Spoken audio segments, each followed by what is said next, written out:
What's a great idea that just doesn't work because people are just too crappy?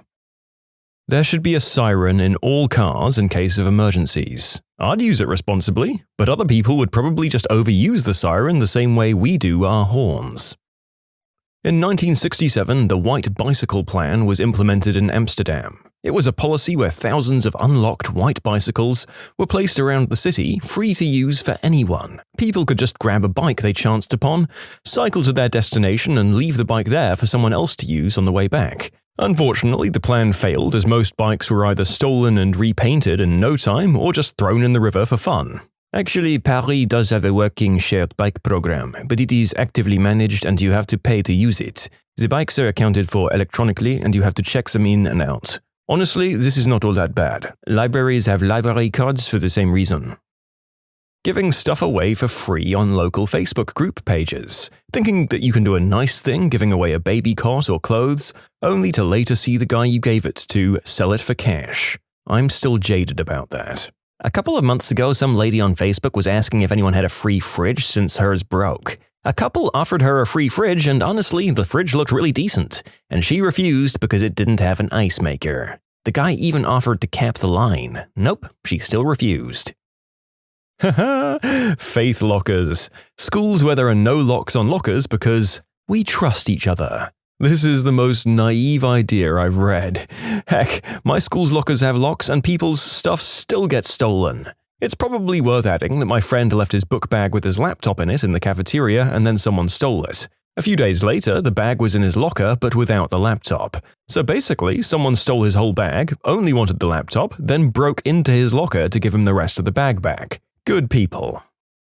Trying to give out a needed good of any kind for free. The question isn't if someone takes advantage of it, but when. My aunt put out a nice dresser. Some jerk kids came and just smashed it on the lawn. From then on, my theory was just to put a $5 sign on it to make people want to steal it. Jeff Foxworthy makes a joke about how he put a couch on the curb with a sign that said free, and it sat there for 2 weeks. So he changed the sign to say $200 and it was stolen within 20 minutes.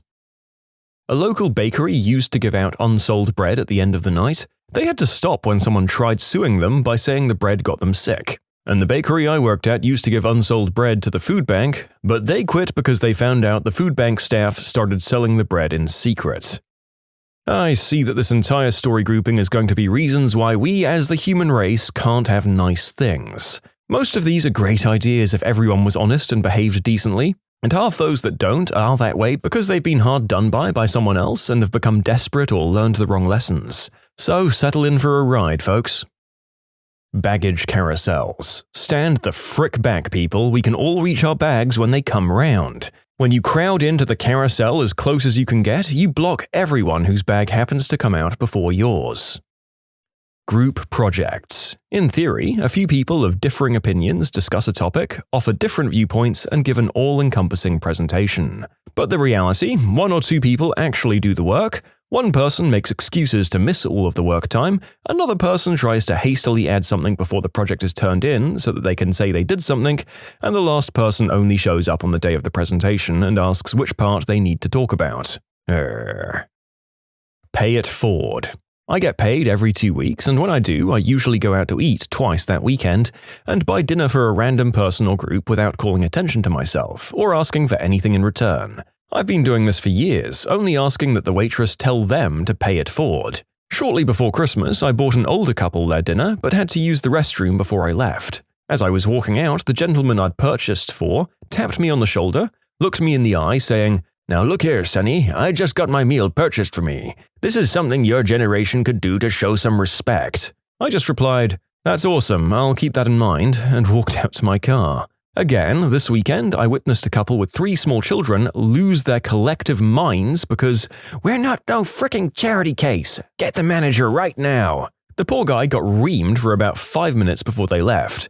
I apologized profusely, but in the end I was asked to not return to the restaurant. Other than those examples, I'm sure that it's well received, or at least I hope so.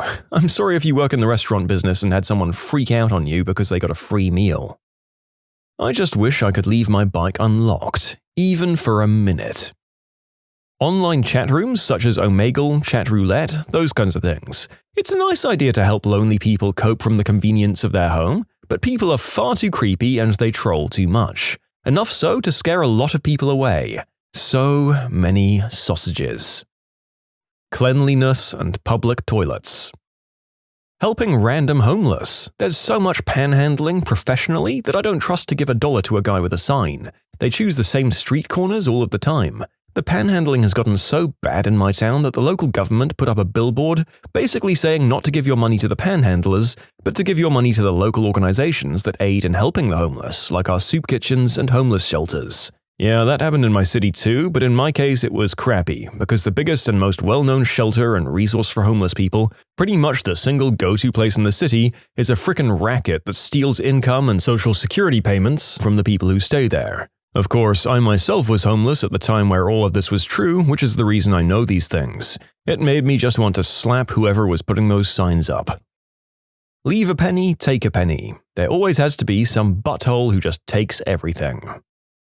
Leaving a bowl of candy in front of your house on Halloween with a sign saying, "Take one." In high school, we had a speaker on one day who told a story. He said he'd put a fake scarecrow on his porch for the weeks leading up to Halloween. Then on Halloween, he'd dress up in the outfit and sit on the porch holding the bowl with a sign, "Please take one." Anyone who took more than one would get an awful scare when he jumped up and chased them. Communism. Keeping public restrooms clean. Seriously, if you pee on the seat, clean it up. If you're a dude, lift the fricking seat. Shake the water off your hands while you're at the sink to keep the counter clean. If you drop some paper on the floor, pick it up. All these people think that bathrooms are disgusting are the ones who make it disgusting. Hitchhiking. It was cool in the 60s and 70s, then people started getting murdered and it became not cool. Probably more like then the news started reporting the murders. The 10 items or less express line. Still remember the Safeway 10 items express lane policy in my college days. I know I had 9 items. This lady told me to get off the express lane. I insisted she ring me up and counted each and every item out loud, and sure enough, ended a 9. Which? Keep right except to pass. In Germany, it's law and people still have problems to do it.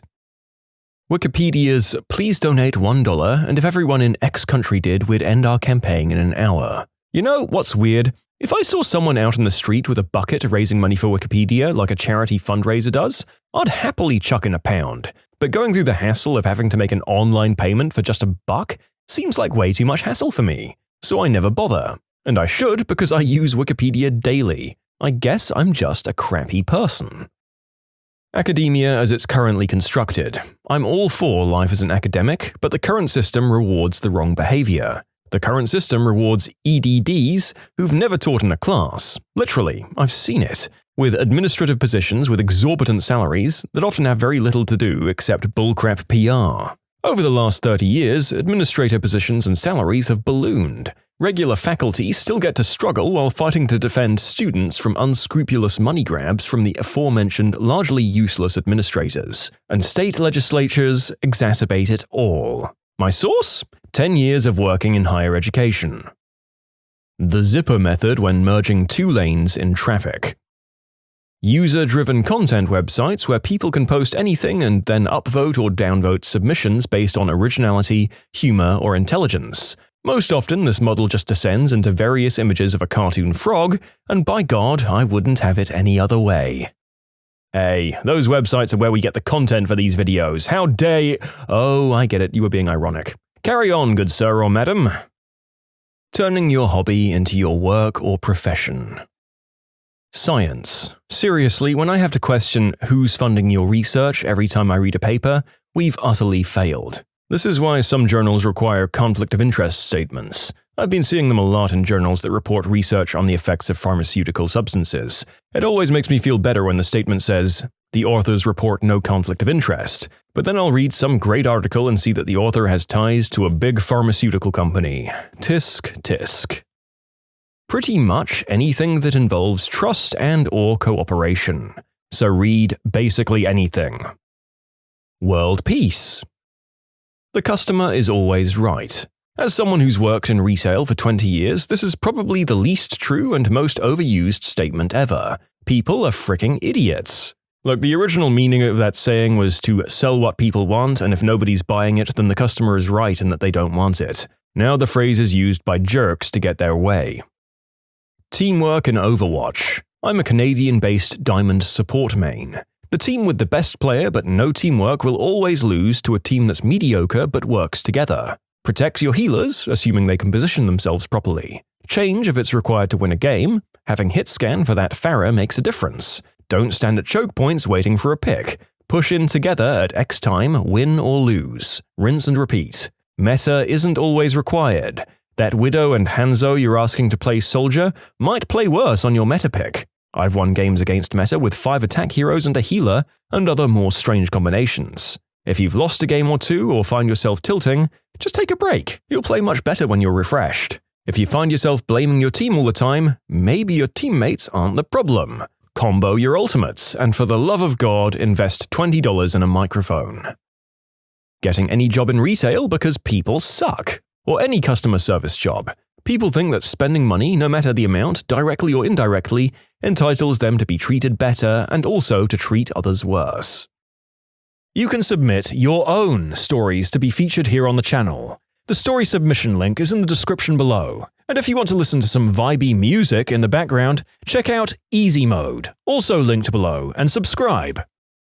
The USA switching to the metric system. That's because people resist change, not because they're crappy. It actually has nothing to do with people's ignorance of metric. That's stupid. It has everything to do with economy. Things are built and sold on the imperial system. Your house is built on the imperial system, the system switches, and suddenly things like fixing plumbing become a nightmare. An expensive nightmare. The country can only do it when industries do it. It won't happen the other way around.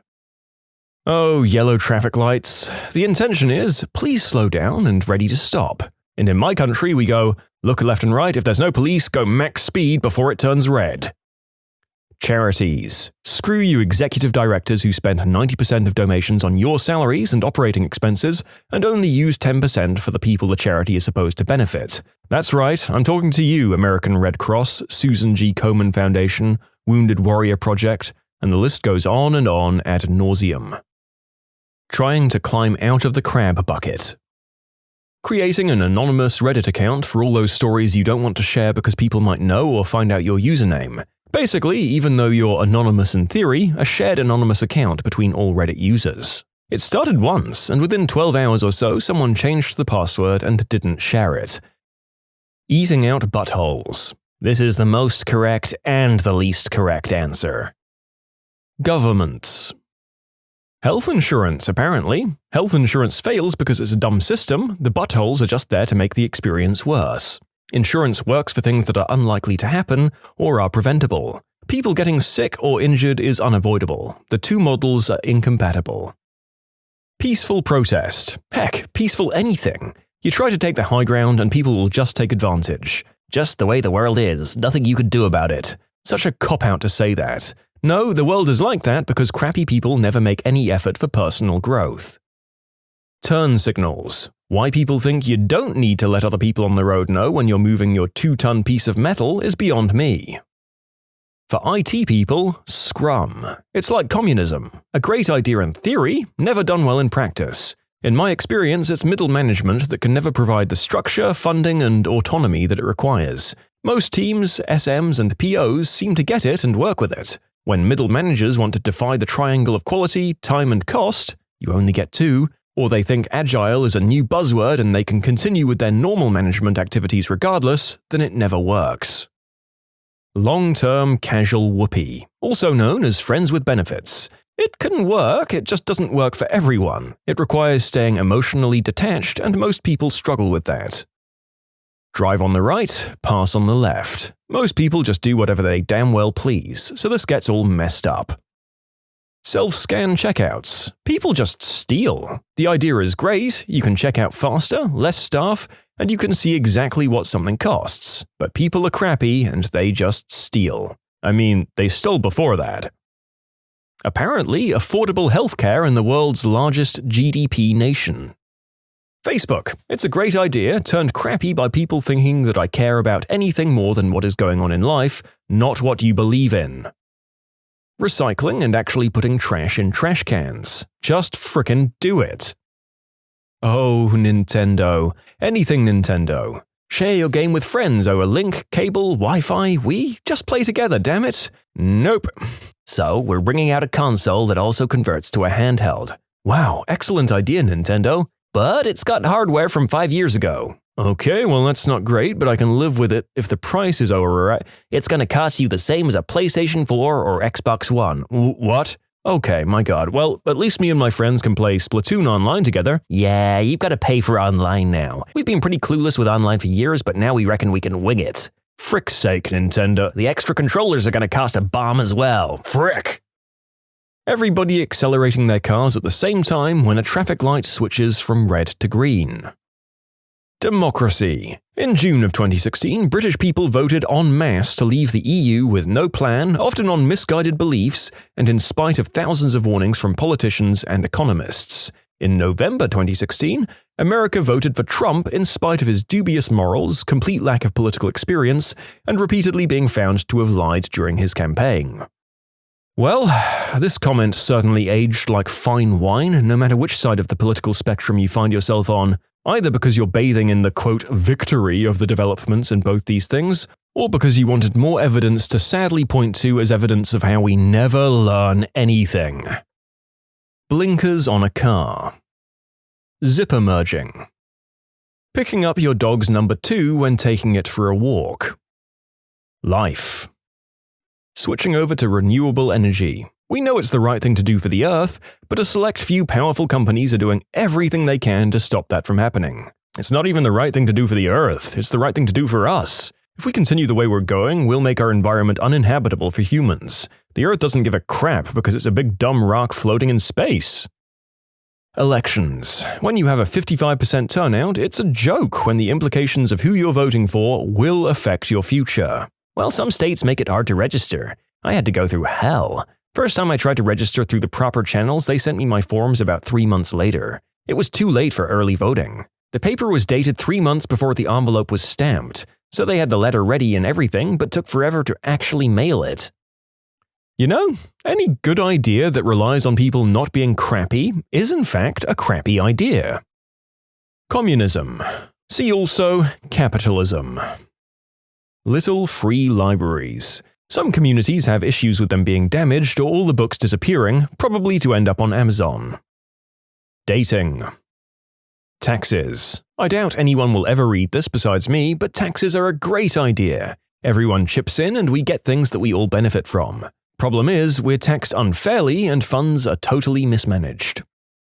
Grocery stores and restaurants, big and small alike, all donating extra food to those in need. With the liability if the person chooses to sue you for getting sick, it's just not worth the risk to some of those businesses. Trash cans in public places. I work at a beach and I see this daily. People come and spend the day at the beach with their family and they bring all sorts of food and drinks in order to enjoy their day at a good beach. But when these buttholes leave, they manage to ignore the fact that they're leaving behind all of their trash. And this trash ranges from plastic bags all the way to dirty diapers. It's especially aggravating because we have trash cans literally, and I'm using that word as it's meant to be used, literally lined all the way down the beach with no more than 20 yards between each one. People just suck. Making friends. Nobody tries to make casual conversation anymore because everyone's on edge and feels like they're going to be robbed, attacked, or kidnapped. An older man said hello to my daughter in the grocery store yesterday, and while I was friendly to him, I couldn't help but think, what if he's some kind of prevert? Just take what you need and give the rest to others. The world would be an amazing place if that worked, incomprehensibly amazing. Unloading airplanes column by column instead of row by row. But groups of passengers who want to leave together tend to sit in rows. I'm not sure if columns is ideal, even if more efficient. Also, children. You'd be separating young children from their parents if you did that. I don't know all the details, but my grandma somehow had a backpack that she had no use for. Probably got it as a gift or something. She set it out by the exit doors of her apartment building, with a note taped to it saying, "If you need this bag, take it. Smiley face." Later that day, the backpack was found with a note saying, "Bomb." The whole apartment building had to be evacuated and the SWAT team came in. It was on the news. Firearm control. People are crappy, whatever weapons they happen to grab. It's best for the non-crappy people to be able to match them strength for strength. Listen, I think you mean weapon control, because crappy people that don't understand the need for common sense regulations overreact about having their weapons taken away. This is why other countries make sure it's awfully hard for you to get a weapon illegally. In the US, it's not really possible right now because of the sheer number of weapons floating around. First, you need to get rid of those, and only then start thinking of any real control or restrictions. Until that's done, it's rather pointless to make more restrictions. Public transportation, in a way. At the moment, I'm traveling to one of the metros of Budapest, sitting on a bench-like seating at the end of the bench. It's supposed to fit 6 people. I'm sitting here and 2 morons are sitting next to me with their legs spread out so that nobody can sit next to them or go past without falling over. Also, if our government spent money on repairing the most used metro line instead of building new sports stadiums, then maybe it wouldn't catch fire every 2 weeks. I'd love that. Lending friends or family money. Instead of feeling gratitude, they'll secretly harbor resentment towards you for feeding their own shame. There's also a universal phenomenon that when you loan someone money, you instantly start to notice things that they spend money on every week. None of those old spending habits and luxuries may be either permanently or even temporarily changed by the simple fact that the person owes you money. Worst of all, if you don't ever get paid back, you realize that a long list of other family members and friends probably never got paid back either. The only good part is when someone fully exposes himself as a deadbeat, then he probably won't approach you anymore. Giving iPads to grade school kids to close the digital gap. They'll be hacked and filled with naughty movies, spyware, and games within a week. Charity instead of taxes to help people who need support. You can believe that it would work, but it doesn't. Group projects. In reality, one person does all the work, another one never shows up until the end, the third shows up but doesn't work and distracts everyone else. Early access on Steam. Traffic at red lights picks up much faster if everyone watches for the traffic light to change. Instead, most people watch the brake lights of the person in front of them. I wouldn't call people crappy for following the latter system, but they're definitely hindering traffic. Likewise, braking on the highway sets off a chain reaction most people don't usually consider. Reducing braking where it isn't needed reduces traffic on busy highways. In short, autonomous vehicles are going to save us a lot of time one day. What are your funniest, not safe for work jokes? Well, folks, in case it's not obvious, there has had to be a fair bit of swapping out some words for more YouTube-safe alternatives. I think the jokes still work out just fine, though. A mother, father, and 6-year-old son go to a zoo, where they stop to see the elephant. While the father's in the bathroom, the son notices one elephant has a rather large member. Curious, he gets his mum's attention. "Mommy, what's that hanging from the elephant?" "Oh, that's the trunk, honey." "No, further back." "Oh, you mean its tail?" "No, between its legs. That. What is that?" The mother goes red. "Oh, that's nothing, honey." The father returns and the mother goes off to use the bathroom. Still curious, the son asks his dad, "Daddy, what's that hanging from the elephant?" "His trunk, son." "No, further back." "You mean his tail?" "No, that thing, between his legs." "Oh, that. Well, that's the elephant's wang." "Oh, why did Mummy say it was nothing?" "Son, I have spoiled that woman." This one always gets a laugh on construction sites. Little Tommy was about 5 years old. One day he was being a bit of a handful and annoying his mother. His mother said to him, "Timmy, why don't you go across the street and watch the builders work for a while?" Timmy returned home a few hours later and his mother asked him, "Timmy, what did you learn from watching the builders work?" Timmy replied, "Well, first you put the goddamned door up, then the mother fricker doesn't fit, so you have to take that son of a witch back down. Then you have to shave 2 C-word hairs off each side, and then you have to put that wang-sucking door back up." Timmy's mother was gobstruck and all she could say was, "Just wait until your father gets home." A couple of hours later, Timmy's father gets home. Timmy's mother tells Timmy to tell his father what he'd learned. Timmy repeats what he's learned. "Well, first you put the goddamn door up, then the mother fricker doesn't fit, so you have to take that son of a witch back down. Then you have to shave 2 C-word hairs off each side, and then you have to put that clock-sucking door back up." Timmy's father looked at Timmy with a look of anger and disappointment and said, "Timmy, go outside right now and fetch me a switch." Timmy replied, "Frick you, that's the electrician's job." 3 men got stranded on a desert island. After walking around for a while, they're found by some tribesmen. The natives take them back to their hut. The chief tells them, "Go out into the jungle and collect 10 pieces of fruit." The first guy returns with 10 apples and the chief says, "Now, shove them all up your butt without showing any emotion or we'll kill you." He shoves the first up and is in terrible pain, but shows no emotion, but during the process of pushing up the second, he flinches and therefore gets killed. The second guy comes back with 10 cherries and gets told to do the same. He's finding it relatively easy, but when he gets to the 8th, he starts laughing hysterically and gets shot. He meets the first guy in the afterlife, and the guy asks, "Why did you do that? Why did you laugh?" And the second guy replies, "Well, I'd nearly finished when I saw the next guy walking up with 10 pineapples." An Aussie is on holiday driving through New Zealand when he spots a bloke in a paddock doing the deed with a sheep. The Aussie pulls his car over and yells out to the Kiwi fella, "Mate, in Australia we shear those." The Kiwi turns and yells back, "I'm not shearing this one, bro. You can get your own frickin' one." Honestly, you would be surprised at how many jokes in this thread just seem to be the Kiwis and Aussies slandering each other. I might try to spread out those jokes a little bit. A man buys a pack of prophylactics at the pharmacy. The pharmacist says, "Large pack, huh?" The guy buying says, "Yeah, I'm meeting my girlfriend's parents tonight. After dinner, when we go home, we'll be getting it on." Later at the dinner, the guy is praying before he eats his food. His girlfriend says, "I didn't know you were religious." The guy replies, "I didn't know your dad was a pharmacist." A ventriloquist is going for a walk through the countryside. It's a hot day and the sun is beating down on him, and he's getting tired and needs a break when he spots a farmhouse. The old farmer that lives there is sitting on his porch in a rocking chair, so the ventriloquist walks up and asks if he can have a glass of water and a shady spot to sit for a bit. The farmer misses having company, so him and the ventriloquist begin chatting while the ventriloquist rests. Now, this ventriloquist has a mischievous side and comes up with an idea. He asks the farmer, "I see you have this big farm here. Can I see some of the animals?" And the farmer gladly brings him around to the barn. First, they see a pig, and the ventriloquist walks up to it and says, "Hello there, Mr. Pig. How's life on the farm?" Then, using his skills as a ventriloquist, he makes it seem as though the pig replies to him by saying, "I love it here. I've got plenty of food and plenty of mud to roll around in." The farmer nearly falls over in shock, exclaiming, "Oh my stars, it can talk!" The ventriloquist nods seriously and asks what other animals he has.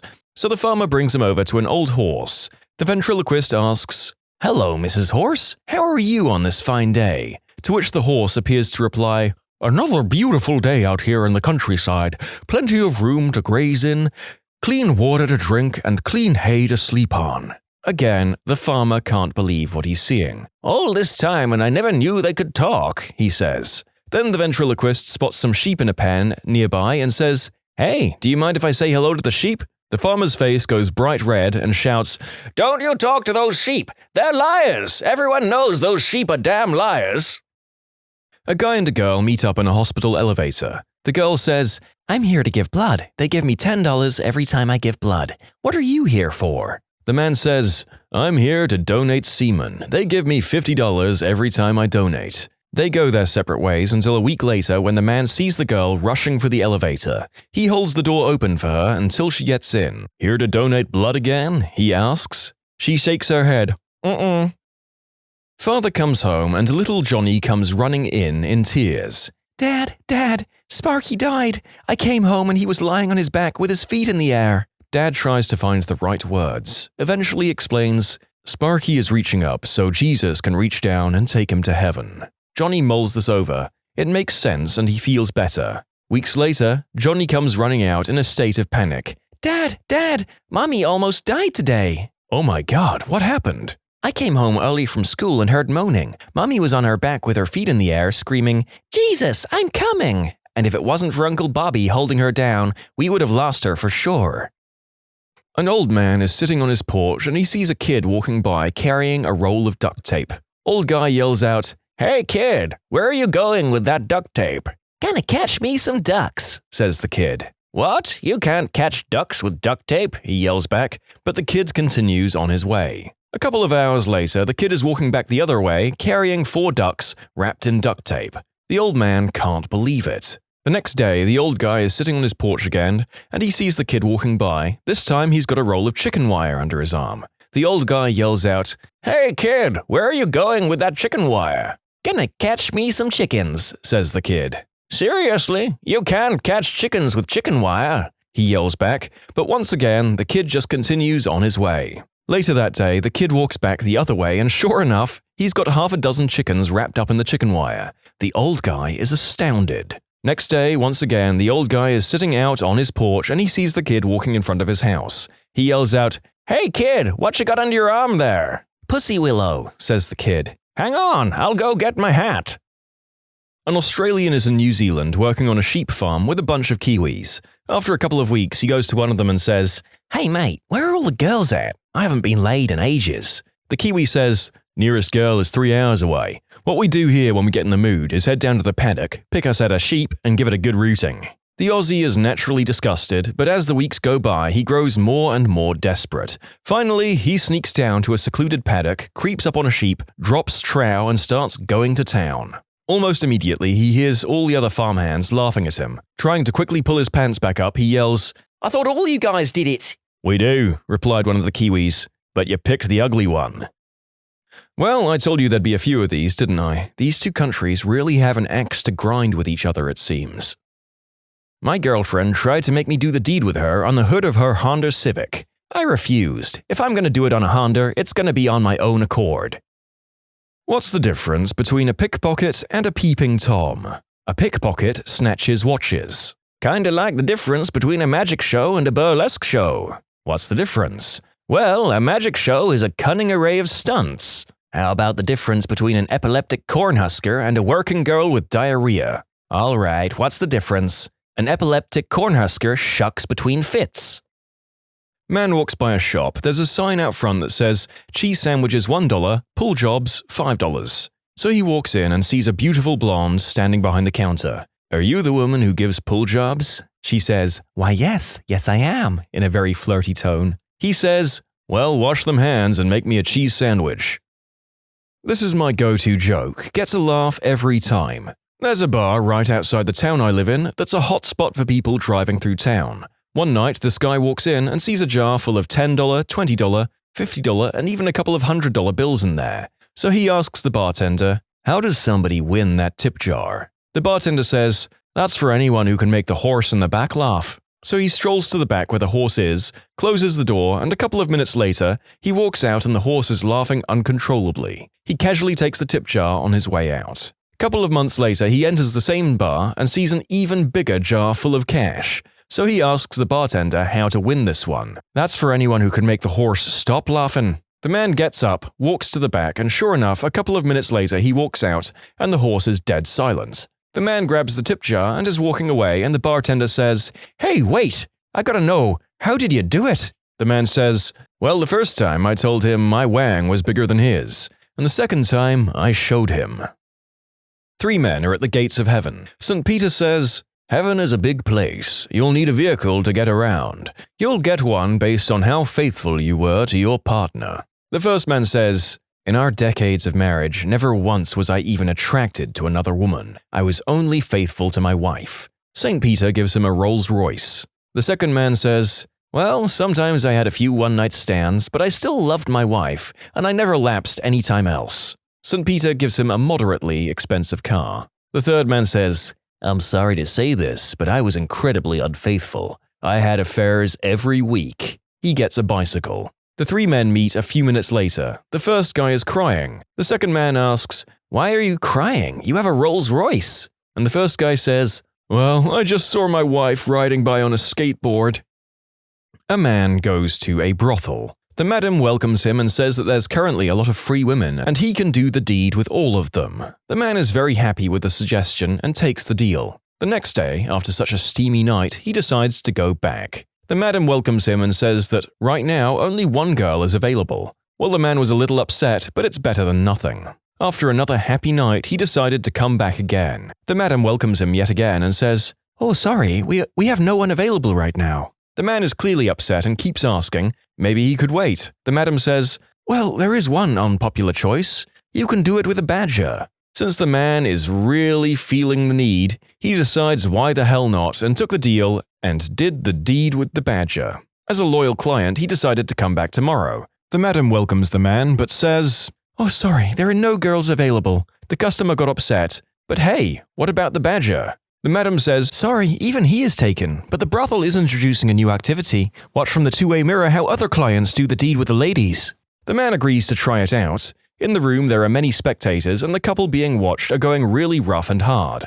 The man pokes another client and says, "Hey, look, what a show." The fellow man smiles and replies, "That's nothing. You should have seen the guy the other night doing it with a badger." Somehow I get the feeling that even if I'm not specifically using the naughty words, that this video might get demonetized anyway? Let's test it out, I guess. A young Greek couple are about to get married, and before the nuptials, the young woman's mother pulls her aside for a quick chat. And Greek men are known to prefer making love in a very specific way. So at some point, he may ask you to turn around. Now, I want you to know that it's okay to say no if you don't want to do it that way. The wedding day comes and goes, and there's no turnaround request from her husband. No request on the honeymoon, nor through their first year. No special request for their first anniversary or their second. Halfway through their third year, her husband says, "You know, if you want, you can turn around and we can try this a different way." The woman says, No. My mother warned me that this day might come and she told me I'd never have to do that if I don't want to." The husband replies, "Well, that's fine with me, but I thought you wanted kids one day." A man is leaving town for a business trip. Knowing he'll be gone for a few weeks, he decides to treat his wife to a new adult toy to keep her satisfied until he returns. However, looking around the local shop, he doesn't see anything that he thinks she'll like. At that point, the shop owner approaches and says, "If you're having trouble deciding, may I show you one of our special items?" "Sure," says the man thankfully. The owner takes out a box from behind the desk labeled Voodoo Wang and explains that it'll fit any hole and do anything you need it to using voodoo magic. The man is skeptical, so he asks for a demonstration. Happy to oblige, the owner says, "Voodoo Wang, my hand." At once, the previously inanimate object springs to life and starts moving back and forth in the owner's hand as if he were giving it a pull job. "Voodoo Wang, the door," he continues and points to the entrance.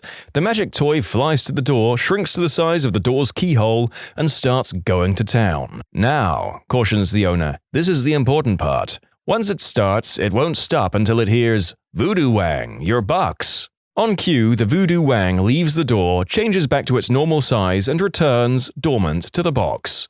The man is thrilled with his find and buys it for his wife. When it comes time for him to leave, he gives her the new toy and demonstrates how it works like the shop owner did. The wife, very excited about the new toy, thanks her husband and wishes him well on the trip.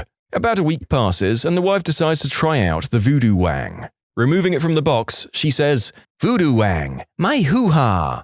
Well, the Wang doesn't hesitate. Jumping out of the box, it changes size to perfectly fit the woman's body and goes to town. It's fantastic. It does everything she wants it to and knows exactly when to speed up, slow down, get rough, be gentle, you name it. After her second climax, the woman says, "Voodoo Wang, stop!" But nothing happens.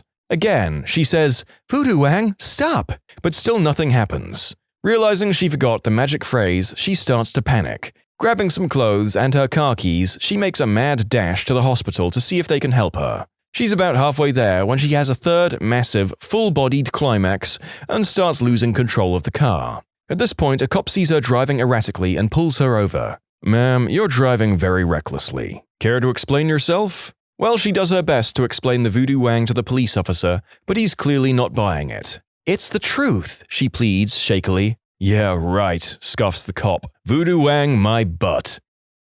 Bill worked in a pickle factory. He had been employed there for a number of years when he came home one day to confess to his wife that he had a terrible compulsion. He had an urge to stick his pickle into the pickle slicer. His wife suggested that he should see some kind of therapist to talk about it, but Bill indicated he'd be too embarrassed. He vowed to overcome the compulsion on his own. One day, a few weeks later, Bill came home absolutely ashen. His wife could see at once that something was seriously wrong. "What's wrong, Bill?" she asked. "Do you remember that I told you I had this tremendous urge to put my wang into the pickle slicer?" "Oh, Bill, you didn't." "Yes, I did." "My God, Bill, what happened?" "I got fired." "No, Bill, I mean, what happened with the pickle slicer?" "Oh, she got fired too." A man is standing stark bare naked on a street corner. A cop walks up and tells him, "Sir, you can't be doing that here unless you have a good excuse. I'm going to take you to jail." "Yes, sir, I have a good excuse. I was at my girlfriend's apartment, we started drinking. Next thing you know, she jumps up and says, 'Let's take our clothes off and go to town.' I guess I beat her here. Two guys ring the bell of a brothel. The madam opens the door. What do you want? What can we get for $5? For $5, you can crank each other off in those bushes over there. She shuts the door. A few minutes later, the bell rings again. The madam opens the door and it's the same two guys. So, who do we pay? And now, ladies and gentlemen, some nun jokes for your enjoyment. Sister Claire and Sister Teresa are driving down a desert highway when the devil appears on their hood, making threatening gestures. Quick, Sister Teresa says, show him your cross. Sister Claire leans out the window, shouting, Piss off, you wanghead! I'll kick you in the frickin' gonads if you try that crap again. Don't mess with me, you prick!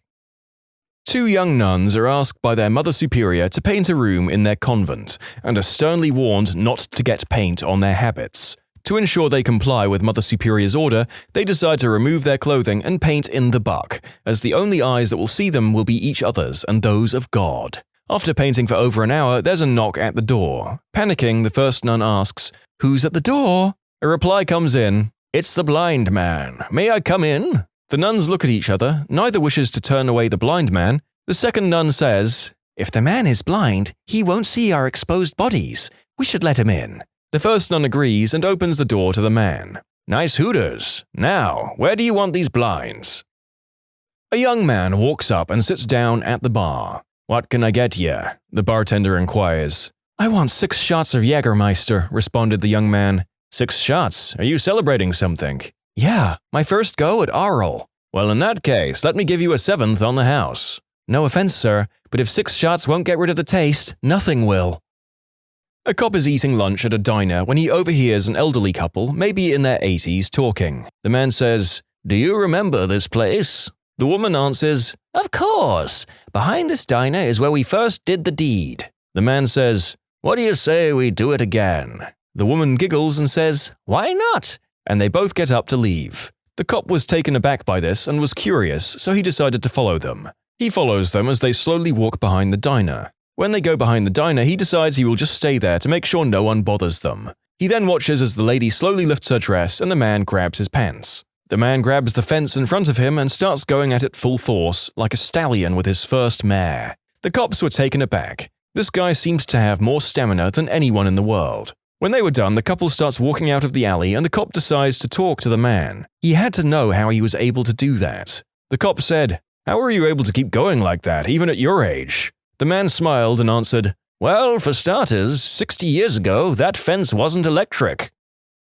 A man moves into a new town and wants to make friends. He goes to the local bar and orders a drink. The bartender says, Hey, you're new. You want to try out our bar challenge for new guys? The man says, Let me hear it. The bartender then goes and says, Well, first you need to drink this whole bottle of Patron without stopping. Then you have to juggle these 10 beer bottles. After that, there's a gator outside with a loose tooth. Then there's my poor old sister upstairs that's never had a climax in her life. The man says, F that, I'm not doing that. But after a few beers, he says, Give me that Patron, with fire in his eyes. He chugs the Patron, no problem. He juggles the beer bottles with no problem. Then he goes outside to the gator. The occupants then hear the gator roar and scratch the man. They hear groans and moans from the man. Then they hear silence. The man comes back to the bar, still adjusting his pants, and says, Okay, now where's that woman with the loose tooth? What was your "I was only gone X minutes, what the heck happened" story? One night I was on my own and decided to make a nice meal for myself. I spent about half an hour preparing and baking a delicious chicken breast with sun-dried tomatoes and brie cheese. So I got everything ready, set up my dinner and my beer on the coffee table, and sat down to eat and watch some TV. At this point, my cat waltzes in and sat on the couch next to me. Then he dropped something out of his mouth next to me. I turned to look at it, and it was a snake. Okay, no big deal. It's not a big one. So I got up and grabbed some snake wrangling tools, a dustpan and brush, and scooped this little guy up. I walked out the front door and tossed the snake back into the bushes, hoping the cat won't go after it again. I was gone for about 15 seconds. I came back inside and my dinner was gone. The cat was under the table, hunched over a half-eaten chicken breast and growling every time I came near. And that's the first time my cat distracted me with a snake in order to steal my dinner. I was gonna say, this literally sounds like the cat plotted this out to get your food.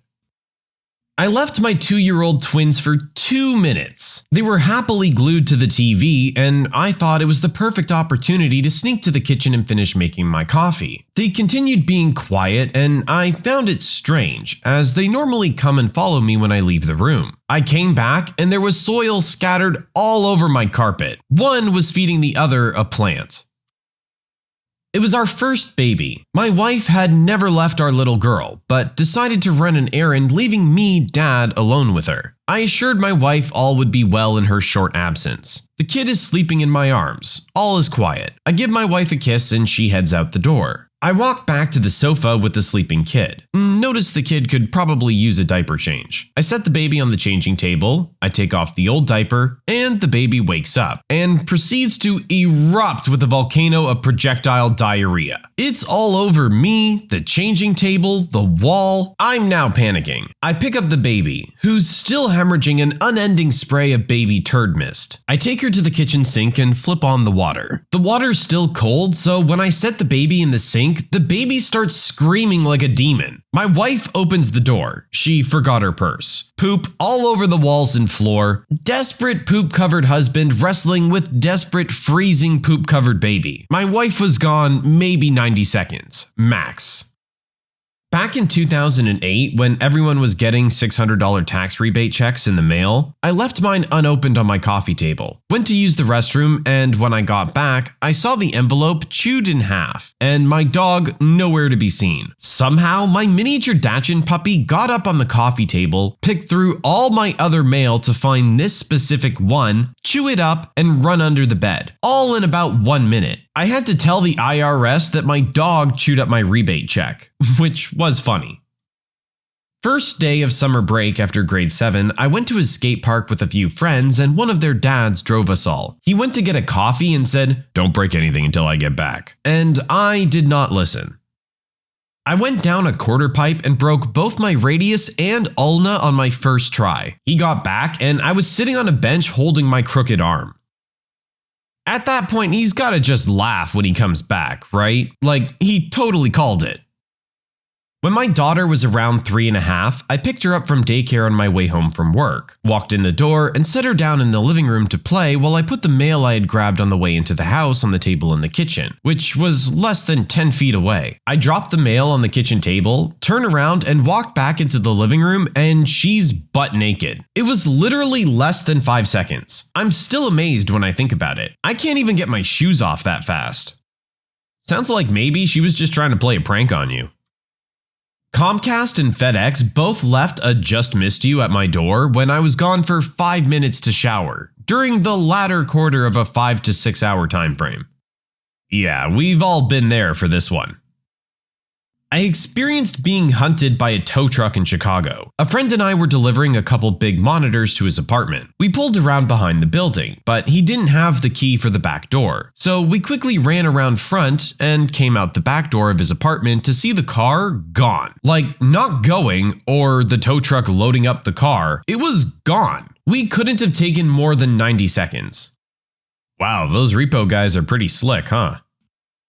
I grew up in the country. One day in high school, I came home, made myself a snack, and then went back outside to eat my snack on the deck. When I got home, the yard was empty. When I came back out, there was a zebra in the yard. And that's how we found out the new neighbors ran an exotic animal petting zoo, and that they weren't very good at it. They lived there for a couple of years, and we got really nonchalant about that zebra getting out. My grandma came to visit once and came in all in a tizzy about it. I think it was even more shocking when our response was basically, "That darn zebra again."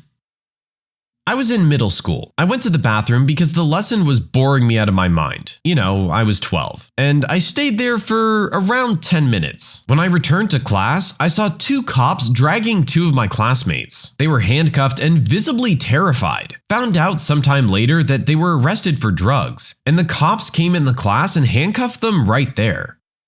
The cops heard you were bored and came to put on a show. Too bad you weren't there to see it. I was boiling water on an electric stovetop. Seemed safe enough. Left for 30 seconds. Came back and the entire stove was on fire with 2-foot flames. Someone had let some oily food fall between the burner and the tin foil we keep underneath. Another 30 seconds and the kitchen would have caught fire.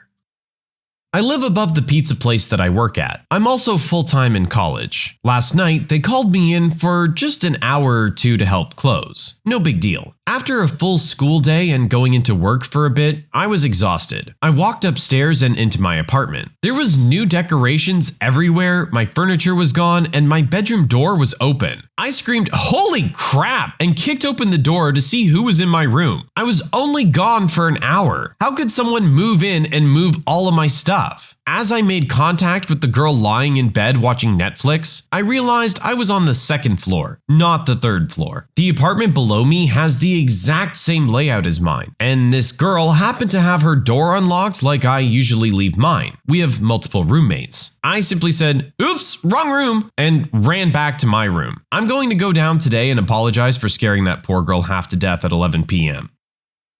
I went to work one day. I literally lived right across the street from my job, so I walked to work each day. By the time I got to work, my boss told me I needed to go back home. It was an emergency. Apparently, my power had been cut off. My stepdad had flipped out and scared the crap out of my siblings, and apparently attempted to hurt my pregnant mom. Apparently, the power department came out and cut off our power due to non-payment of bills. My stepdad started screaming and cussing about it, which scared my siblings. My mom got into an argument with him, telling him to calm down and demanding to know why the power was cut off. He revealed that instead of paying our bills, he'd been blowing all of the money. This led to more arguing. Stepdad got angrier and started choking my mom, which is when my siblings called my job to have me come home. I had to fight him off. We all got out of the house, went back across the street, and called the cops. This was before cell phones were common. The cops come out about 45 minutes later, question us, take pictures of the marks on my mom's neck, then go question stepdad. The cops come back, escort us out of the house, tell us to pack our bags, and for us to leave. Stepdad gets to stay in the house, even though he wasn't on the lease. They don't arrest him and tell us we can't come back until my mom has a restraining order against him. We leave and stay with my aunts, and it takes 2 weeks to get a restraining order. Only then are we allowed back in the house, and by then he's trashed most of our stuff. Nothing was ever done to him except the cops finally made him leave. Wow, this is probably one of the most intense and scary versions of this kind of story. I was working on my senior chemistry project in college. I brought samples down to the NMR room for analysis. I forgot something upstairs, ran up to grab it, came back down, and found a metal folding chair stuck to the instrument. An NMR is similar to an MRI machine in that it's a gigantic sensitive magnet that metal should never be near. In this time I went upstairs, another student thought she left a sample probe in the instrument, couldn't eject the probe, and brought the chair over to look down into the instrument to find it. The chair got stuck to the instrument and she had to find my professor to remove it. Luckily, the magnet did not quench upon chair removal. Yeah, this could have been a very expensive mistake. A little over a year ago, my now husband and I were prepping for a move and needed to take a handful of garbage bags to the dumpster in our apartment community. We patted each of our 2 small dogs on the head and headed out. Less than 5 minutes later, we come back. Both of the dogs meeting us at the door with wagging tails and big smiles. All seems perfect until we round the corner into the dining room. One of the dogs had pooped clear up 2 walls, about 4.5 feet up and 6 feet wide worth of wall. I was laughing too hard to clean it up. My husband saved the day and cleaned it up for me. But with such force and distance, we can only imagine the absolutely gut-wrenching noise that dog had to have made when it did its big business. Yeah, that's one where I would probably prefer that it happened when I wasn't in the room. I left the mailrooms to go get my wipes to clean off the scanner glass. Was gone about 3 minutes. Came back to find the entire mailroom coated in toner, and a toner-covered coworker just standing there looking confused and alarmed. I didn't even ask. I just went to go get our boss to deal with it. I can only imagine how much of a pain it was to clean all of that up. Not gone per se, but asleep. I was flying LAX to SFO. My flight was delayed about 5 hours, so I did what any sensible frequent traveler does. I went to the club lounge and drank as much free bourbon as they would allow. We finally boarded the plane. I was in one of the first groups because, again, I fly a lot. So by the time we take off, I'm fast asleep. The captain comes on the intercom and says, "Don't panic, seatbelts on, etc." Drunkenly, I look out the window to see some smoke. And holy crap, there's smoke in the cabin? The lady next to me explains we've only been in the air 10 minutes and are about to make an emergency landing in Santa Barbara. Yeah, I'm sure that's a scary moment to wake up to. I fell asleep on the couch for like 10 minutes, I swear. Woke up to mayhem. 2 toddlers had scribbled all over the walls. The younger one had begun scribbling with crayon, and the older one, 3, became upset he was breaking the rules. So she grabbed a pencil and began marking giant X's as large as she could make. "You can't draw here, or here, or here." I woke up to the entire first floor covered in pencil X's and crayon scribbles everywhere. I have a 2-year-old. The other day, I ran to the bathroom and he was sitting down, pacified with Daniel Tiger and homemade trail mix. I came back, probably 2 minutes later, to find a mushroom cloud of flour and him standing on top of a bookshelf with a closed jar of peanut butter and covered in flour. Sounds like he was trying to make a sandwich or something. Several years ago, I was in the process of making dinner and had left a plate of flour tortillas on the kitchen bar. Went out to the garage with my husband for about 90 seconds to look at something. I hear a very loud thud from the kitchen. That thud was our dog jumping down off the bar, and he was now standing in the middle of the kitchen, wolfing down flour tortillas like they were going out of style. What makes it funny is that our bar is about 42 inches high, and the dog was a basset hound. A frickin' fat, stubby-legged basset hound. To this day, we still can't figure out how he got up there, or how he got down without breaking a leg. Hey, if a dog smells food, it'll find a way. Back in grade 11, I had my friend and his girlfriend come over to hang out on a night that my parents weren't home. The worst part was that we weren't drinking. We were all playing Mario Party. I got up and went to the bathroom for literally 30 seconds. I come back and they're completely naked and screwing on my bed. That's just rude. I actually have that moment to my friends. I was outside at a house party and needed to pee. There was someone in the bathroom, so I told my friends I was going to go around the side of the house to pee where no one could see. A few minutes later, I come back all bloody and dirty, and they're freaking out. What I didn't know was there was a steep ditch right next to the house. Being a female, if I pee outside, I try to support myself by doing a sort of wall sit so I don't wind up peeing on my legs or clothes. So I pulled down my pants and tried to do the wall sit on the side of the house. I was crazy drunk, so I lost my balance due to the incline of the ditch. I scraped myself up on the brick wall trying to catch myself, and tumbled pants down in the ditch. I pulled myself up, went back to my friends and said, "I think it's time for me to go home." This happened just last night. After putting the kids to bed and having a bit of a workout, my wife told me to shower off and get to the bedroom. I jumped in the shower, scrubbed up, rinsed, and was out in a matter of minutes. She was already asleep. There's nothing more fun than trying to go to sleep once the launch sequence has been initiated. Yeah, that's one way to put it. Years back, I had a little thing celebrating my new apartment. Just a few close friends and a couple of not so close friends. We're having a good time, drinks were being had, and eventually the need for greasy takeout food was too strong to ignore. Everyone was pretty marinated, some more than others, but driving was out of the question. Me and my bro take everyone's orders and we stroll to the taco place around the corner. When we return, most everyone is on the porch having smokes. Everything seemed normal. When I walk into the apartment, there he is, we'll call him Waldo, passed out on my couch. Vomit running down the side of his face, vomit dripping down my new couch, vomit on my brand new rug. Apparently, when we left, they started chugging whiskey, which obviously didn't agree with old Waldo. I only went for tacos. So my wife is pregnant right now. First trimester is pretty exciting. We were at our friend's house and I was helping my bro cook some burgers. My wife was hanging out in the kitchen with my buddy's wife and was holding their baby. I'm walking back and forth between the grill and the kitchen, get a fork, get a plate, oh, get that seasoning, that kind of stuff. Anyway, I'm in and out of the kitchen for less than a minute and see my wife puking into their kitchen sink, with the entire front of her clothes covered in baby poop. I guess their baby decided to drop the mother of all poop bombs right in my wife's lap. First trimester, so she's totally sensitive to smells and whatnot, but she totally lost all of her cookies right in front of everyone at our friend's house. I guess the baby was just trying to get her ready for what it's going to be like. He had good intentions.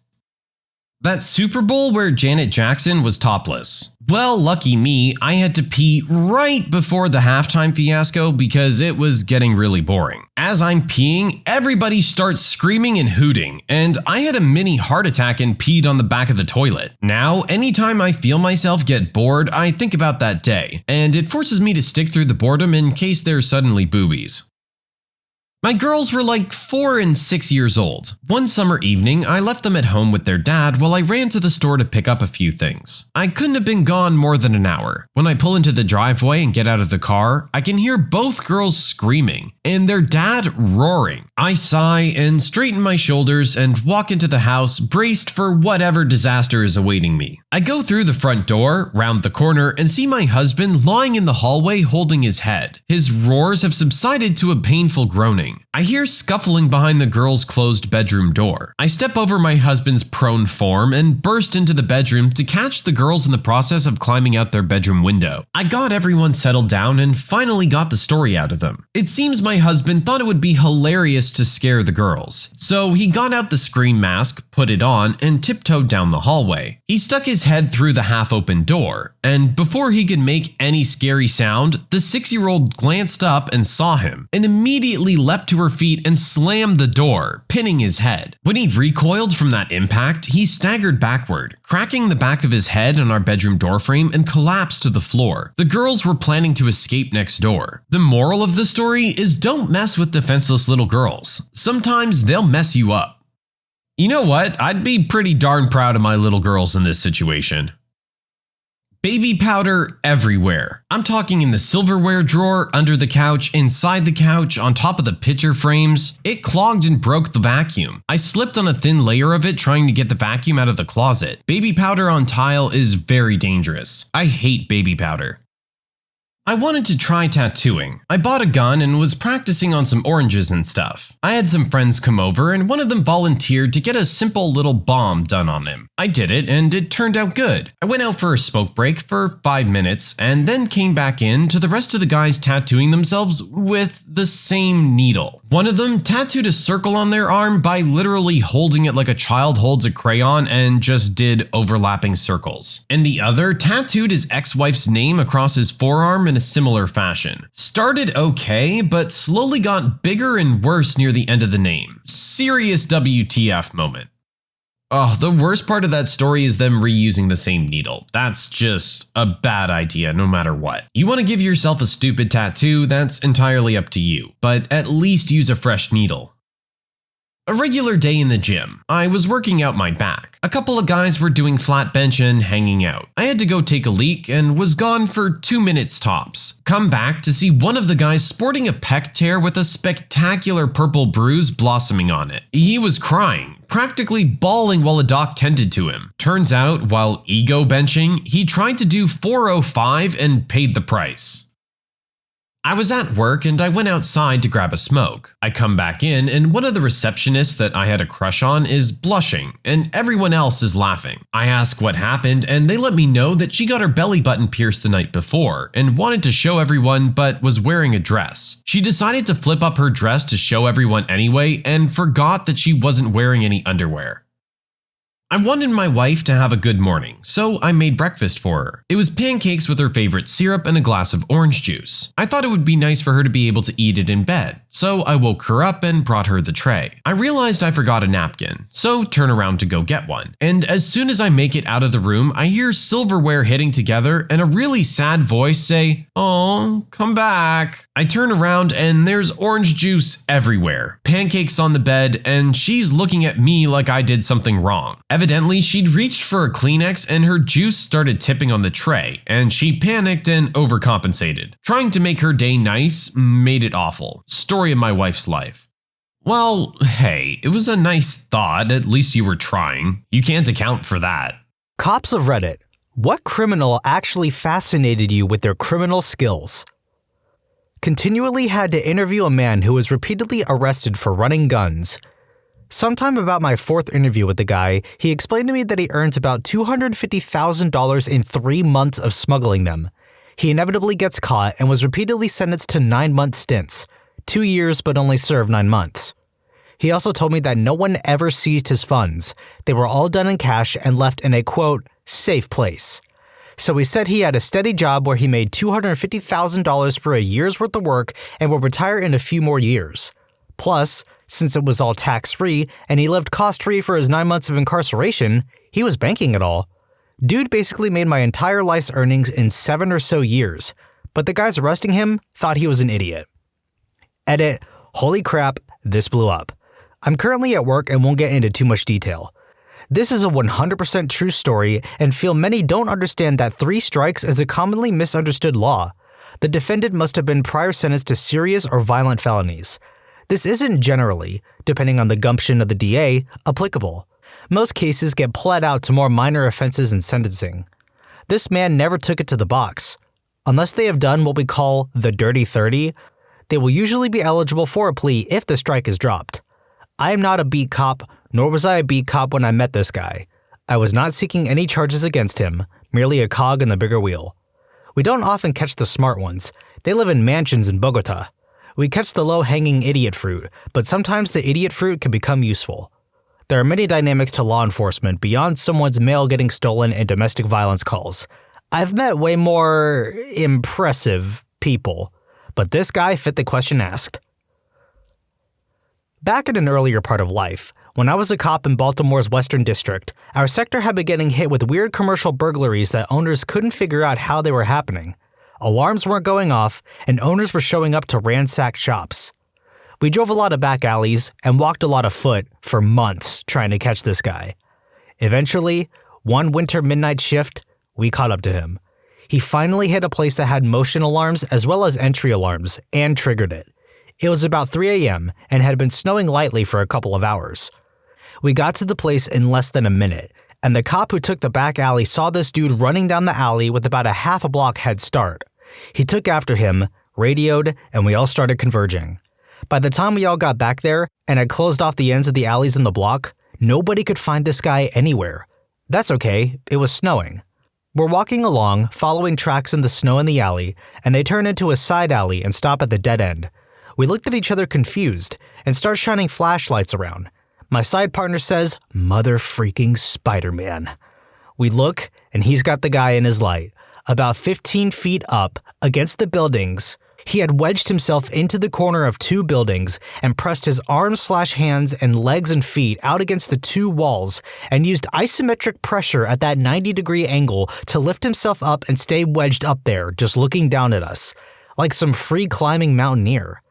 He came down and got locked up. After interviewing him, over the course of days and weeks, a bunch of us went back to old burglary locations from the past few months and found where he had gotten in through roof access points. Dude was wiry and strong as heck. Skittered up the sides of buildings in that same isometric counterpressure kind of way if he couldn't find any easier access. Not a cop, but I remember a neighbor of mine having their bike, or was it barbecue, stolen, then returned the next day, along with an apology note stating that the thief had really needed it for the night, along with several apology tickets to a local sporting event, CFL football, for the family. When they went to the game, the thief and thieves came back and robbed the house. A guy in our local jail wanted to escape. Now, our jail is pretty much escape-proof if you're behind bars, but not so much if you are a trustee bringing food into the kitchen or going to court or going to the hospital, etc. So this guy went to the hospital for a problem, and halfway from the doctor's office to the car, there was a bathroom in the hallway. He told the guards he had to go, they escort him in, he pees, then back to jail. He tells this to his girlfriend. She dresses up as a dude, goes to that same bathroom, removes the hockey puck from the urinal and drops a hacksaw blade down the drain and attaches the blade by fishing wire back to the puck. Next time he goes to the hospital, he goes to that same urinal. The guards are standing right there, but there is a urinal screen, so it looks like he is shaking out the last drop, but in fact is reeling in the blade. back to the jail. A hacksaw blade isn't enough to get through all the steel in the jail, but it is enough to make a hole in a window where he now went into the business of reeling drugs up from the ground with a fishing line. I had a guy that was IT for a mid-sized company. He set up fake vendor accounts that went to his Google Wallet. He then would make fake invoices for the fake company for software licenses, and the company would pay a monthly subscription fee, and the guy would pocket it. He never got caught. The scam snowballed to the point if he stopped, someone would notice. So he confessed to the CEO and had minimal prison time and had to pay it back. Remember, Brenda from accounting is going to pay whatever is on her desk. Edit. IT and accounting can get together and rob you blind. Keep Brenda and Jed away from each other. I worked in the jail for a short time before working patrol, and as such, I knew quite a few of her clients. A year or two into patrol, about 10 years ago, I am walking to my car, which is parked on a city street after a call, and my keys are locked in the car. A client, who I remembered as always being rather funny, comes off his front porch, asks if I need help, and in less than 5 seconds, he had my door open in one movement. He and his friends, and I, just started laughing. I threw him a fist bump, and that was the end. Now, I have a whole kit to get into cars for emergencies like babies trapped inside. I've practiced and tried to be good with it. I've also called unknown amounts of tow trucks to help people. I've watched locksmiths work. Nobody held a candle to this guy. Side note, client really cleaned up his life and owns a small but decent mechanic shop now. It's pretty nice to see. My dad is a cop. He once had a guy run a red light at 2 a.m. The guy then stopped at the next light for about 3 minutes as it went through its cycles. My dad pulled him over and asked why he waited so long. The guy said since he ran the red light, he thought he should stop extra long at the next one. Edit. My dad also has a rule that says if you make him laugh, he won't give you a ticket. No ticket was issued that night. 2 local guys walked into Canadian Tire and just casually walked out of store with a full-size canoe. Who would ever question that bold move? Got caught when they went back in for the oars. I watched a Travel Channel program on casino thieves. One of the most successful was a sleight of hand guy at the roulette table. His gimmick was he'd put 2 chips on a roulette number. When he won, the dealer, spinner, I don't know, I'll just say dealer, looks at his 2 chips and says, okay, 20 times 35 is $700. No, the guy would say, and he'd flip over the top chip. It wasn't 2 $10 chips, it was a $10 chip on top of a $1,000 chip. The casino would call their pit bosses and their security team and analyze footage from a dozen different security cameras pointed at the table and the surrounding tables. All of them would show that the guy and everyone at the table never touched his chips. It was physically impossible for him to make a switch. What he did was sketchy, but it wasn't against the rules. Finally, reluctantly, they would give him his $35,350. Turns out he was switching chips. He had 2 people working with him to watch and distract the dealer and the pit boss. He was an expert at it. He would bet $1,010 every round and switch out the $1,000 chip every time he lost. He realized that casino security won't scrutinize every $20 loss. Not a cop, but I always liked this guy. Richard Lee McNair. Quote from the Wikipedia article. After McNair's arrest, he escaped 3 times from 3 different institutions using various creative methods. On his first attempt, he used lip balm to squeeze out of a pair of handcuffs. He escaped a second time by crawling through a ventilation duct. In his last escape from a federal prison in April 2006, he mailed himself out of prison in a crate. Not a cop, but look up the Banco Rio robbery in Argentina. That was some fine robbing. They enter the bank from the front door, everyone on the ground, demand the bank vault to be open. They get in and close the door. Police arrive and start to negotiate through telephone calls. Negotiation lasts for hours as they threaten to kill everyone in the bank. Police finally go in, enter the vault, and it was empty. No money, no people. An hour later, they find behind a cabinet a hole in the wall. The hole led to the sewage system that ended up straight to the river. They put a boat in the sewage and escaped through the river. They got caught because the wife of the gang leader turned him in because of a fight they had. The money never appeared. Have y'all seen that show called Money Heist? That's its English name. The Spanish name is Casa de Papel. I think this event is what inspired the show. It's about this group of criminals that all get together and rob a bank. But what sets it apart is that it goes into each person's life and drama unfolds as tensions and relationships form between all the characters. Highly recommend if you have Netflix. I had a shoplifter hitting the Walmart for TVs. He would go into the store, put a TV in the cart, and go to customer service. He would request a refund for the television. To wit, the customer service employee told him he needed a receipt. He would proceed to get agitated to the point where security would come over and escort him and the TV back to his car. Away he would go. He took 3 local Walmarts for almost 20 TVs. Sometimes, it's the simple strategy that's the best. My coworker back in the day used to work at a bank. He would copy checks and cash them. He was almost at $1 million when his girlfriend got mad at him and snitched. He would be sitting on a bench somewhere if it wasn't for her. Lesson, people. The only people that should know of your crime are the ones you commit it with. r/unethical life pro tips. Couple of idiots tried to steal an ATM, chained it up to the back of an old 1975 Chrysler New Yorker, weren't looking, and it rolled into a convenience store front window. Left the ATM, and as the alarms for the store were going off, made off with 50+ cartons of cigarettes. Got pulled over on a highway because one of them had to pee. Not a cop, but worked with police after I was mugged. Basically, this young, really sweet-looking couple would mug or pickpocket people, go to the bank of the victim, and one of them would claim that his/her wallet had been stolen, and they had no money to get a new ID and needed ID to get a bank card. The sympathetic banker would buy the story and help them get a new debit card under the victim's account. They were super charismatic and memorized all the other information they could find from the wallet: full name, address, sometimes actual numbers from the bank card. Apparently in my case, the guy showed up with my credit card saying he had canceled it by mistake as he thought it had been in his wallet when it was stolen. The banker gave him a new credit card and a debit card for my account. This happened to me 4 years ago, and they were still going strong this year. The only reason they were caught was because I happened to be at a bank, saw them pulling this crap, and recognized them from when they mugged me. It's not the crime of the century, but at the college I was a cop at, we had a phantom pooper. Somebody would, at night, take a dump on the floor next to the toilet. And we get a call about crap on the floor and basically be like, well, I'm not cleaning it up, call a janitor. Eventually, after it happened a few times, we started paperwork on it.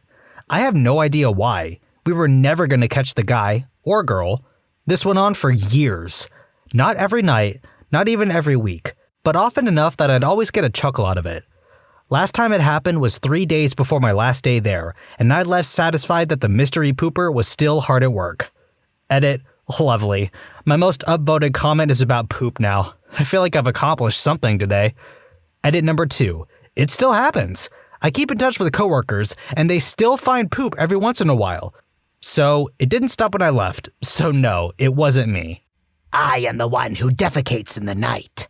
I am the grunt in your stall, the splash in your toilet, the stench in your bathroom.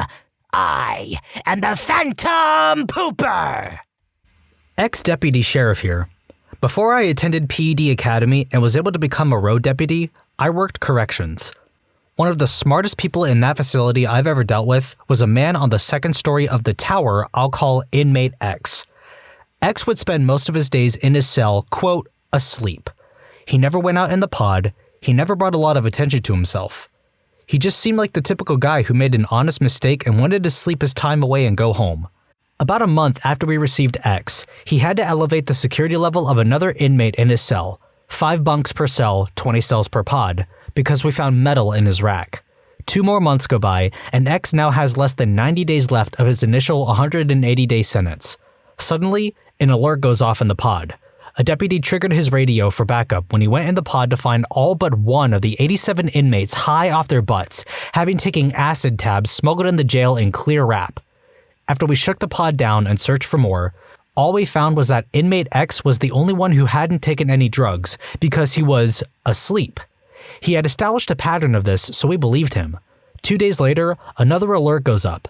This time, everyone but X had taken some Molly and the pod broke out in a happy dance/cuddling frenzy. 3 days after that, the court sent us over a copy of their security footage. They're across the street from the jail. As we watch the highlighted segment, we see a red coupe pull up outside the jail, a white cloth falls from the second-story window, a woman exits the car, loads the cloth, and it's hoisted back up. This absolutely blew our minds. No way could it be possible, because the windows were reinforced glass and steel mesh surrounded by bars. But as we ran up to the second story, we inspected every window, couldn't find any traces of tampering. About a week passed, then the courts called over to us, the red coupe is back, and we all rushed to the pod to finally catch X out of bed, having skillfully removed the sealant in the window in a fashion where it wouldn't break, and was using a handmade system of his underwear and some string from his blanket to hoist the drugs up through the hole. That day, we busted him with cocaine rocks. The driver of the coupe turned out to be his girlfriend, and she was arrested.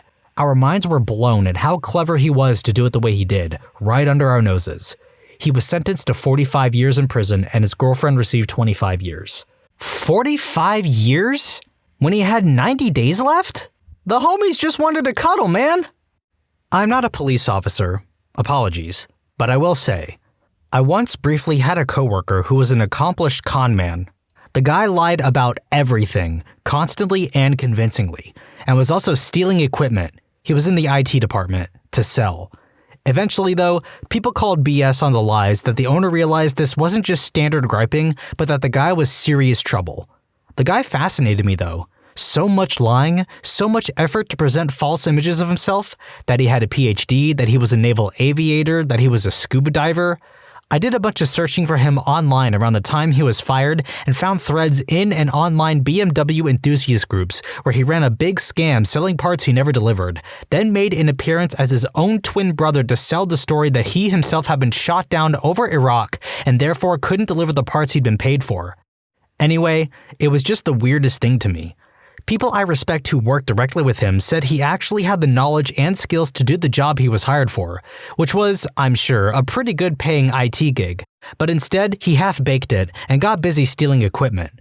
He was fired, then not long after arrested and sent to prison for selling prescriptions to people in his capacity as a fake MD. I had the discussion with a good friend who also worked there at the time. I'd argue, there has to be something really weird wrong with him, right? Something off with his brain or something? A mental illness, or something with drug and alcohol abuse? While my friend would say, no, he's just a piece of crap con man. There are people who do it for a living. They're out there. Anyway, sorry for butting into your thread, but this guy still fascinates me, though from a far distance. I worked at a radio station for a while, and the news reporter listened to the police scanner constantly. She told me to come into her office and listen to this chase going down. The cops were on a high-speed chase down back roads following a car thief. This guy was taking these curves and hills at 90, and it was a 5-speed sports car. But eventually, he took a sharp curve too fast and flipped the car multiple times into a field. He got out of the car completely unharmed and fled, stole another truck at a farm, and drove it close to his home, walked to his house, and went to bed. The police were shocked at how good of a driver he was, being that he was only 17. He was arrested, and in his mugshot, he had his collar popped up and this smirk on his face like, I'm so freaking cool right now. I know what he did was wrong, and he could have killed himself or someone else, but that mugshot will always stay with me. If he doesn't go into NASCAR, I'll be disappointed. Mall in my old neighborhood was under renovations. Thieves built a facade and placed it over the night deposit slot for the bank with the sign, sorry for the inconvenience, temporary night deposit. Every store except one put the day's cash in it, plus other businesses in the area put their cash in. Thieves came back late at night, took the facade and sign, plus the money, and disappeared into the night. They were never caught, and estimates of the amount of cash were well over $100,000. Not a cop, but a friend of mine was in jail with an actual jewel thief. Apparently, before the actual robbery, he would case the place as a potential customer looking for an engagement ring for his made-up fiancée, put a hidden camera somewhere in the store aimed at the security pad, and then leave. Over the next 3 to 7 days, he would determine the schedule of the employees and the security code to turn off the alarm. Once he was confident he had an accurate idea of both, he would go back shortly before closing, put a down payment on a ring or put it on layaway, and then spend some time talking to the employee and using some impressive sleight of hand to get the key to the jewelry case off of their keyring without them noticing. Once he had that key, he was ready. The following morning, around 3 hours before opening, he would go back to the store, pick the front lock, and then put in the security code to turn off the alarm. Then he would open the jewelry cases with the key he had snagged from the employee, take all the jewelry he could, and walk out. The only reason he was caught was because the manager of the last store he tried to rob was in the middle of a divorce and sleeping in his car in the parking lot, so he saw it happening and called the cops. The cops connected him to the other robberies and told him he could tell them where his stash was and get 8 years or do a full 16. He chose the 16 years. He has millions in jewelry stashed away, so once he is out, he's set if he can make a clean getaway. What inappropriate things do female coworkers do to male colleagues? I have one nip that's always erect. It's a side effect from when it was pierced. Had a female coworker who loved to walk by and flick it or outright pinch it. Didn't matter if I was talking to people or just passing her in the hallway. She thought it was playful and would do it all the time. I found it emasculating and embarrassing and asked her to stop repeatedly. It was annoying as F. I wanted to handle it quietly, but she wouldn't stop. Apparently, I was just too sensitive. Actually, it's my nip that's sensitive. It's okay because you're gay. Gay guys like it. Solution. She did it to me as we were entering a room for a staff meeting. I said in a slightly above normal voice in front of our entire team, "I need you to stop touching my nips. Never touch me again." You could hear a pin drop. Got an email from my boss later that day. "Your issue has been addressed. It will not happen again." How did a comment about my nips become the most viewed thing I've ever done on the internet? This one I see in the military a lot. Don't demand equality and treatment like men just to turn around and pull the "but I'm a female, I shouldn't have to do this" excuse. At a company meeting in front of a lot of our co-workers, a woman snuck up behind me and began to give me a neck rub without asking me for permission. I was not pleased, but I didn't say anything because I didn't want to make a scene. When female colleagues massage my neck/shoulder region with one hand while I'm at my desk. Reverse the roles and I would have been seen as the creep. Oh dear. Yeah, massage creeps crop up in all sorts of situations, and I might have briefly flirted with being one for a while, but mostly in my circle of friends, and I will discourage all of that non-consensual touchy-feely crap in others to my dying day. I had a coworker who couldn't wait to tell you about her medical issues. No matter how personal, no matter how much I asked her not to, I got a blow-by-blow of her pap, rectal exam, colonoscopy, and bathroom problems. I wasn't interested in her gynecological issues nor her gastrointestinal issues. Leave me out of it. I have a coworker who's in her 40s and is married with children. Every time I walked past her or I'm near her, she always calls me some pet name like baby or hot stuff. Sometimes it's a little more mundane, like handsome, but either way, she says it out loud where not only staff but students could also hear, and that's super awkward for me. When I used to be a cashier supervisor in retail, about 18 to 19 years old at the time, there was one girl cashier who asked me to come help her. She poked my stomach in front of a customer at the register where she was ringing up his products. I kinda just brushed it off and was very direct with this old man in his 50s who just watched this girl poke me. "Have a nice day, sir." He looked at me with a smile on his face, trying to hold back laughter. I was pretty embarrassed, but I didn't show it. On another occasion, she turned around and pointed her butt at me while looking at me and pointing at it. I think it probably has to be the weirdest way a girl has ever shown interest in me. Bonus story, while working at this retail job, I would greet guests coming through the front entrance. One time, 2 older ladies walked in and I said, "Hey guys, how are you today?" They kind of looked at me funny. About 30 minutes later, my store manager walks over and pulls me aside asking if I called 2 old ladies guys. I thought he was joking and smiled/chuckled. He was completely serious. They filed a complaint against me. Word to the wise, avoid calling older women guys. Don't touch my beard unless I invite you to do it. I don't care how big or fluffy it looks, leave it be. Bringing your hand that close to someone's face is kind of an intimate gesture. Just don't do it. I've had some women laugh at me because I don't drink, or drink as heavy as the other dudes, and I get told to grow a pair. I'm sorry, does being a male require me to drink my butt off all the time? A, I'm not drinking because I don't want so many calories because I sit my butt down at my desk all day. B, I'm Asian, and I can't physically take nearly as much alcohol as most burly guys. And C, I'm picky with my alcohol. If it tastes like pee to me, I don't like it. Stop asking me when me and my girlfriend are getting married. I'm already living that. Steve, you're 30. Why don't you have kids? Coworker, I've told you. Mrs. Steve has endometriosis and is being treated for it, and it's not an option currently. Leave me the frick alone about it. But Steve, don't you want to have kids? Your kids would be so cute. Rinse, repeat. I have a female coworker that likes to sit on the arm of my chair while we're supposed to do something work-related together. I mean, just pull up a chair and sit next to me. It's not like there aren't any chairs around. Yeah, just because I'm the only guy, that doesn't mean I automatically have to do all the lifting or damn furniture moving. I wasn't hired as a mule, and they would lose their minds if I told them, I don't clean, that's a woman's job. Don't call me hun or darling or any of those. I have a name. I'm not calling anyone babe or dame. And don't fricking touch me. I don't want a hug. I don't want to be playfully slapped. I don't want to be grabbed. We're not friends. I'll shake your hand. I'm not your pet project to feed your ego that you feel you know what looks good and what doesn't. Don't like my hair or clothes? Too fricking bad. If it's in the dress code, you shouldn't care. If I want to change my look, then I will change it. Not because you think this would look good on me, or that it would make me look more presentable. If I commented on your too short skirt or tight butt, skin-colored leggings, I'm sure I'd be pulled in front of HR. A few years ago, the HR manager, a woman around the same age as me, found out that it was my birthday. She got excited, grabbed my hand and led me, holding my hand the whole way, to the general manager's office to tell him that it was my birthday.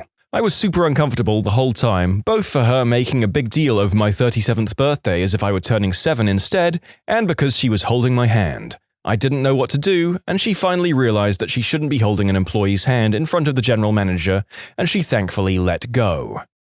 I know it made the writer of the story very uncomfortable, but the image of a grown man, and not even a young one at that, being led off like a school kid is quite funny. Please, don't lift my shirt up to look at my chest and back. Yes, I know I'm hairy. If I did that to you, I'd be fricking fired. I think we can agree that lifting someone's shirt clearly crosses the line. I'm retired now, but women felt free to use the men's room whenever the women's room was occupied. I'd walk in and be told to get out. Men using the women's room would have caused a stir. Also, they completely ignore the dress code. Women could get away with wearing shorts and flip-flops to the office, but men had to wear slacks and acceptable non-sneaker shoes. I don't care if a woman uses the men's room, but if they told me to get out while doing so, I would absolutely refuse. If you're the one bending the rules, you have to be on your best behavior. Making statements about men in uniform being a fantasy for them. If I walked up to you in a coffee shop and told you I have a fantasy of doing MILFs or blondes or baristas or 21-year-olds, etc., while rubbing your arm, I would be in deep crap. Don't try to expose body parts to avoid a ticket. If I accidentally let my wang show on a traffic stop, I'd catch another charge. Don't invite me into your home if the reason you called me does not require it. It is very uncomfortable telling you 4 times that I do not need a cup of coffee. Yes, I know your kids are at school and your husband is at work. You've told me a half dozen times. But I'm here because someone drove over your mailbox and I'd really like to just finish this call and get back into my car because it's really cold and my lunch started 3 minutes before this call came out. Honestly, it's incredibly uncomfortable turning down advances while at work. I could be in a very isolated setting with a woman, or worse, a teenager, on a mundane call. Women can get nasty even when you turn them down as politely and respectfully as possible. I don't want you telling people I touched you or made an advance or insert unprofessional action here. Everyone hates cops now. Everyone loves a scandal and would believe you before any investigation. I have called supervisors and partners to a scene because I wanted someone there with me just because of a woman's statements or actions. Civil service is a lot like your food server. We're being polite because it's part of the job. Don't take my politeness as flirting. I've had a coworker who would jokingly slap my face. I asked her to stop many times. She would still slap me in the face. Either kinda hard on the face or as hard as she could on the arm.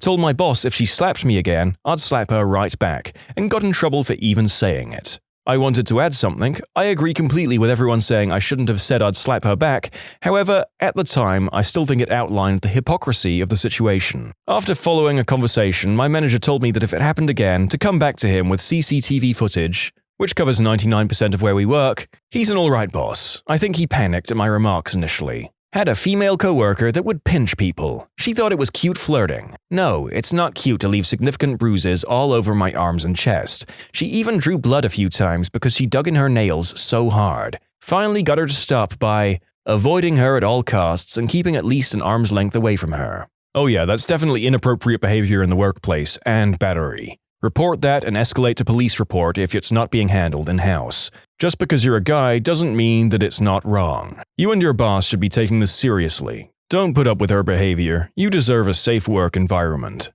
Number 1. My muscles are not free to touch just because they look big today. Number 2. Neither is my hair or beard. Number 3. No, I will not comment on your appearance because I don't care how you look and I won't validate or invalidate whatever nonsense you're feeling today. 4. Every request that begins with "a real man would," well, I guess I'm not a real man. Number 5. Not feeling like any undesirable or inconvenient chore is mine by default because I'm a man. Understand real man statements for what they are. Attempted manipulation. It's an immediate red flag that forces me to closely evaluate the statement and typically ends with me ignoring it on principle. This whole series of stories is just giving me flashbacks to being a barista in a coffee shop with loads of regulars. There were some female customers there who treated a few of the workers like a lot of these women treat their colleagues. Where I live, a lot of older women, older than 20s me, like 40, but not like 80, and more typically mothers, tend to refer to younger men by somewhat odd pet names. For example, honey, love, darling, dear, pet, and good lad. I imagine it's because they're just so used to referring to their children, who may well be close to my age, as such, often when I'm very much their peer or even on occasion their superior. At worst, it's a touch condescending and consequently rude, and not that inappropriate, and it's commonly understood to be nice and well-meaning. However, outside the context of my own culture, for example when dealing with US peers whose workplaces are more corporate, it comes across as super weird and inappropriate and makes our US colleagues feel uncomfortable and harassed, which makes me uncomfortable. It puts me in the awkward position of having to call them on it. A relatively small complaint to have though, which is nice. Come to Yorkshire, the only time people don't call each other love is between two men. I went to visit an agency on Stoke-on-Trent. Our account manager had told me at a previous work trip abroad that affectionate duck was used over love in that area of the UK. They had a cook on site, and she came into the meeting room to see what we wanted for lunch. As they introduced me, she went, "All right, duck," and I nearly lost it with laughter.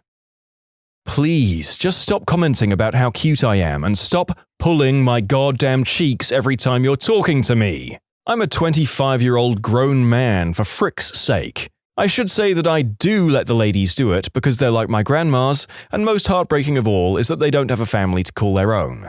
So they consider the 3 young people, me and my best friends AJ and Akash, as their sons and grandsons.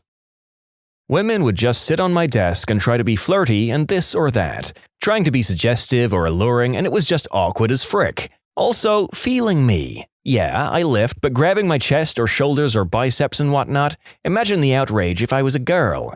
It's the hypocrisy that tees me off more than anything. I've had it happen in several workplaces. Just because you're a guy, so you're obviously into female attention, and fit, these women believe they can feel you up all over your torso and sometimes go for the butt. Like, why don't we get off the clock and ask each other's permission to start groping each other? Maybe I'm not interested in you. If I walked up to any woman at work and said, "Wow, your hooters are huge today," grab bosom. "Those squats are working, cutie," grab butt. "Hey, can you get me that list for X?" hand on thigh. Those things would lose me my job immediately, but women can comment on physique and feel me up constantly with no repercussions. The few times I've gone to a boss about it, I'm the butthole.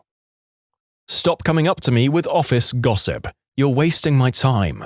I don't care if Jessica is sleeping with so-and-so or if Carol is a real witch. Stop coming up to me to show me your 3-year-old put his shirt on backwards with a 10-minute backstory. I've never met your family. I don't want to meet your family. You're my co-worker and not my friend. I don't care. When I have a mustache, don't call it a prawn stash. Don't make jokes about me being inappropriate with children. It's facial hair, not a sexual organ. Please, do not touch me. Just don't touch me. I wouldn't touch you. Don't touch me. And now for the actual inappropriate acts, which only seems to come from women who are 40 or older. Don't call my haircut or outfit or anything hot. If I did that, I'd be in trouble. Don't talk to me about your romantic life. I don't want to hear about your man going down on you just as much as you don't want to hear about me railing my latest Tinder match. Don't ask my help with moving some files from a computer to a USB drive if those files are exposed photos of yourself that you've recently taken. Don't rub your chest, moan and lift your shirt, exposing your 55-year-old bosom in a bra while exclaiming, "None of y'all could handle this." Well, at least that last one was fired. Don't slap my butt. Don't grab my waist. Don't touch my chest. I've been harassed in most jobs I've had. I happen to have mostly worked in female-dominated industries. It's more of a mild annoyance or inconvenience for me because I've never felt threatened or in danger, but that doesn't make it right. Yeah, While it's true that these kinds of things happening to men can be very upsetting and even traumatizing, for the most part we don't feel physically threatened by the harassers. It's good to see this as a call for solidarity against people who use inappropriate behavior across both genders. Had a woman at work fired for walking over to one of her subordinates' desks when he had a question and sat on his lap. I'm guessing he made a loud enough stink because security escorted her out that Friday. Yeah, I should think about that. My female coworkers have a weird obsession with my butt. Can't even count how many times it's been slapped by them. Some of them are okay looking while others are downright ugly. I work for a middle-aged Italian man, and the one time I brought it up, he asked me if I was gay. I declined and he told me to suck it up. It doesn't bother me that much, but I know if I'd do the same thing I would be fired and possibly charged with sexual harassment. I think that double standard bothers me more. A bunch of them constantly talk about people's sexuality. I don't really care, but they keep insisting I'm gay. Not in a negative way, because they always say, not that it's a bad thing. I guess it's just C-wordness more than anything else.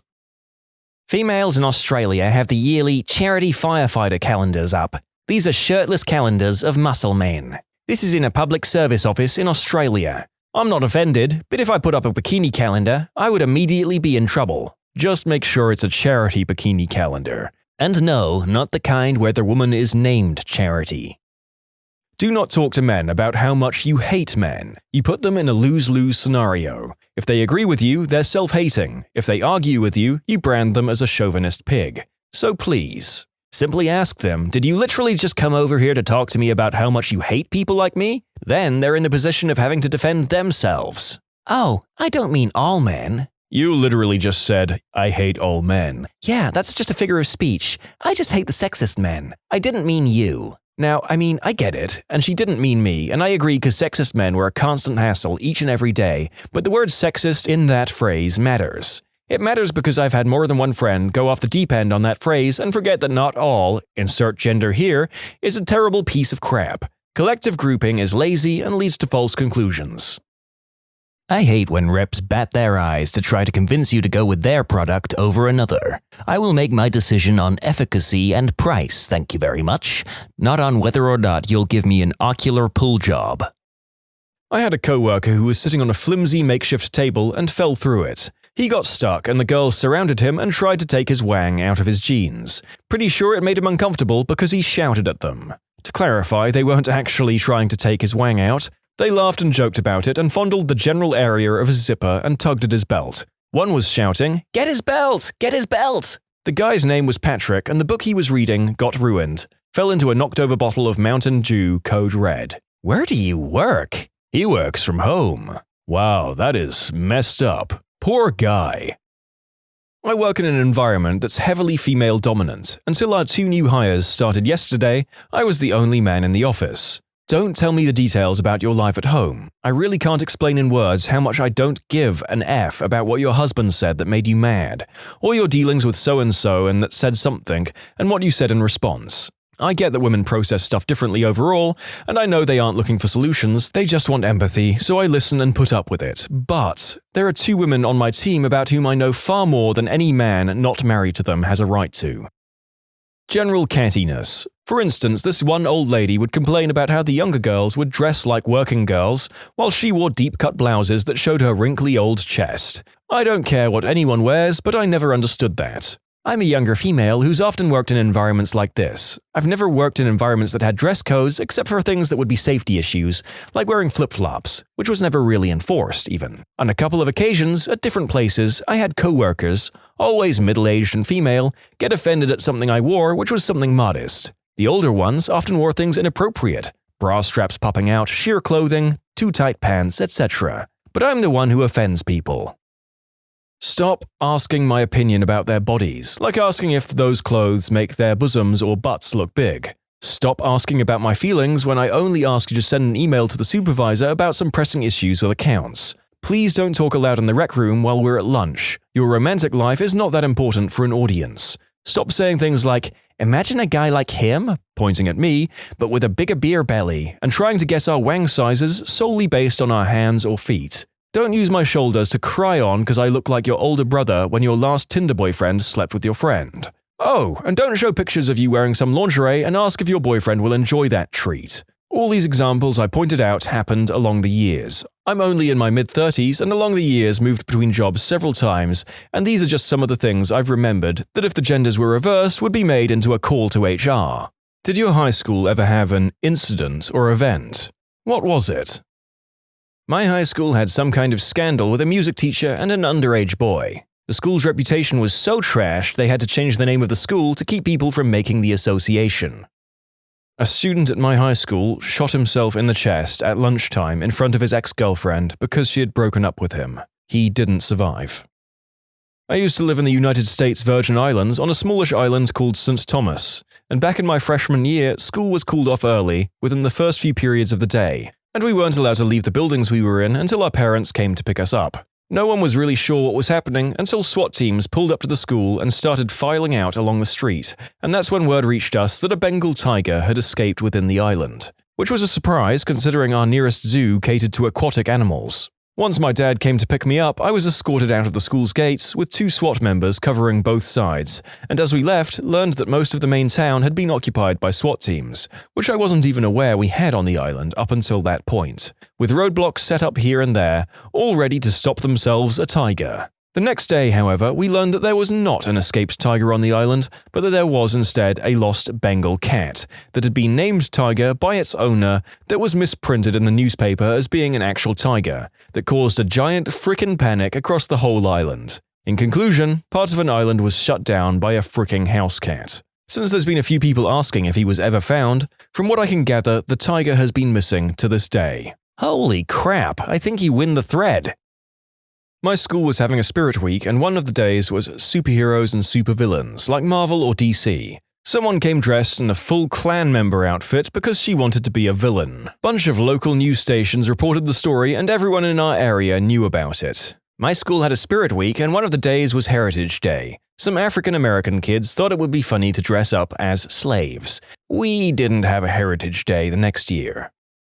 Well, both of these stories were funny and incredibly effed up at the same time. Well done to everyone involved, and I hope none of them ever did it again. One kid dressed up as the Easter Bunny and was throwing candy off the senior balcony during a lunch period. I remember everyone being really excited until there was a fight over a specific candy bar. I've never been more excited to see teachers run after someone in a bunny suit my entire life. That's some logic right there. People are fighting over a candy bar, better chase the person who gave it to them. We had a fight week. 23 fights in 7 days. Doubled the cops at our school. A friend of mine and his girlfriend killed themselves within 2 days of each other after their breakup. It was horrible. RAM had just released Everybody Hurts, and they played it at the girl's funeral, to a group of high schoolers attending the second funeral of a fellow student in less than a week. It was rough. The Speech and Debate Club was suspended for 2 years after it was revealed that the officers were embezzling club funds. I went to a very boring high school. Adult family members of an expelled student came to the school and in the middle of class proceeded to beat up the teacher who was the reason he was expelled, as well as the janitor who came to see what all the commotion was. Teacher had a bloody nose and janitor had to be taken out on a stretcher with several broken ribs. We had a kid at my high school who brought his dad in for one of his beefs. I don't know what it was over exactly. I think it was an underage girl, cue facepalm, but the bad dad in question went so far as to bring brass knuckles to the on-campus fight. Because all adults know that beating the crap out of some kid your son doesn't like is best done on a high school campus, populated by cameras and actual cops. Rough town. Rumors went around that the one being beat up died because bad dad punched his face to a bloody pulp, but I can't believe this because high school. My college suspended some students for eating breakfast during a lecture. One of the students decided to upload the hilarious suspension letter in Facebook, which mentioned suspended for eating or something like that. The picture went viral, local media caught it, national media caught it. College's day of shame. Back in high school, a few grades above me, there were about 5 people who decided to have a mass adult fun time party, and they all ended up getting herpes. Well, people found out as they usually do, and from that point on, everyone in the area who heard my school's name instantly thought we all had herpes. Funnily enough, when on vacation in Colorado, a group I met at the same hotel from Texas had heard about my school's infamy somehow and thought it was hilarious. This was about 3 years after the incident, and my school was in Wisconsin. An assistant principal was arrested for killing his wife and trying to make it look like she took her own life. They made a Dateline or 48 Hours mystery about it. I can't remember. He was a pretty nice guy, but not to her, I guess. He was a pretty nice guy, but not to her, I guess? Understatement of the year. Our school stopped the yearly high school trip to Six Flags the year before I got to high school because someone, who I knew and was friends with my older brother, hopped off the Yosemite Sam ride and punched off Bugs Bunny's head. The cool guy Spanish teacher had a long-term relationship with multiple students, even paying for a few child terminations. That was like 10 years ago and I'd forgotten about it until a guy I knew from high school posted some new footage of the teacher shaking hands with Geraldo Rivera about 2 months ago. Not sure how he's not in prison. Bomb threat, kid threw acid on his friend's leg, basketball coach put a camera in the office and taped girls changing. How was that last school going after so much scandal? Jeepers creepers. It was 5th grade and recess after lunch had been cancelled because some parents complained about kids not having enough time to eat, even though you could be dismissed at any time by a teacher and could take as long as you wanted to eat. Everyone was upset, so this kid named Luke and a few of his friends decided we wanted to do something about it. Within minutes, everyone in the cafeteria was out of their minds, screaming, "We want recess!" swearing and throwing food at the lunch staff, and several people made a break for it and tried to run out of the lunchroom. Luke and a few others were suspended that day, and luckily their sacrifice meant that recess was reinstated for the rest of us. We now simply refer to the incident as the lunchroom riot. It never actually happened, but there was a rumor that there was going to be a shooting in my high school because somebody wrote on a bathroom stall in the department store next to the school that it was going to happen. And the best part of the day was seeing all the football team coaches standing around with baseball bats and nail boards.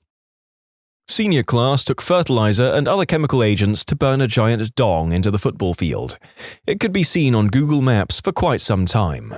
I hear that you can do 2 different dongs in 2 different locations using different chemicals. One kills the grass now, one kicks in when the new term starts, but I can't remember what you were supposed to use. I'll bring this up for the 15-year reunion.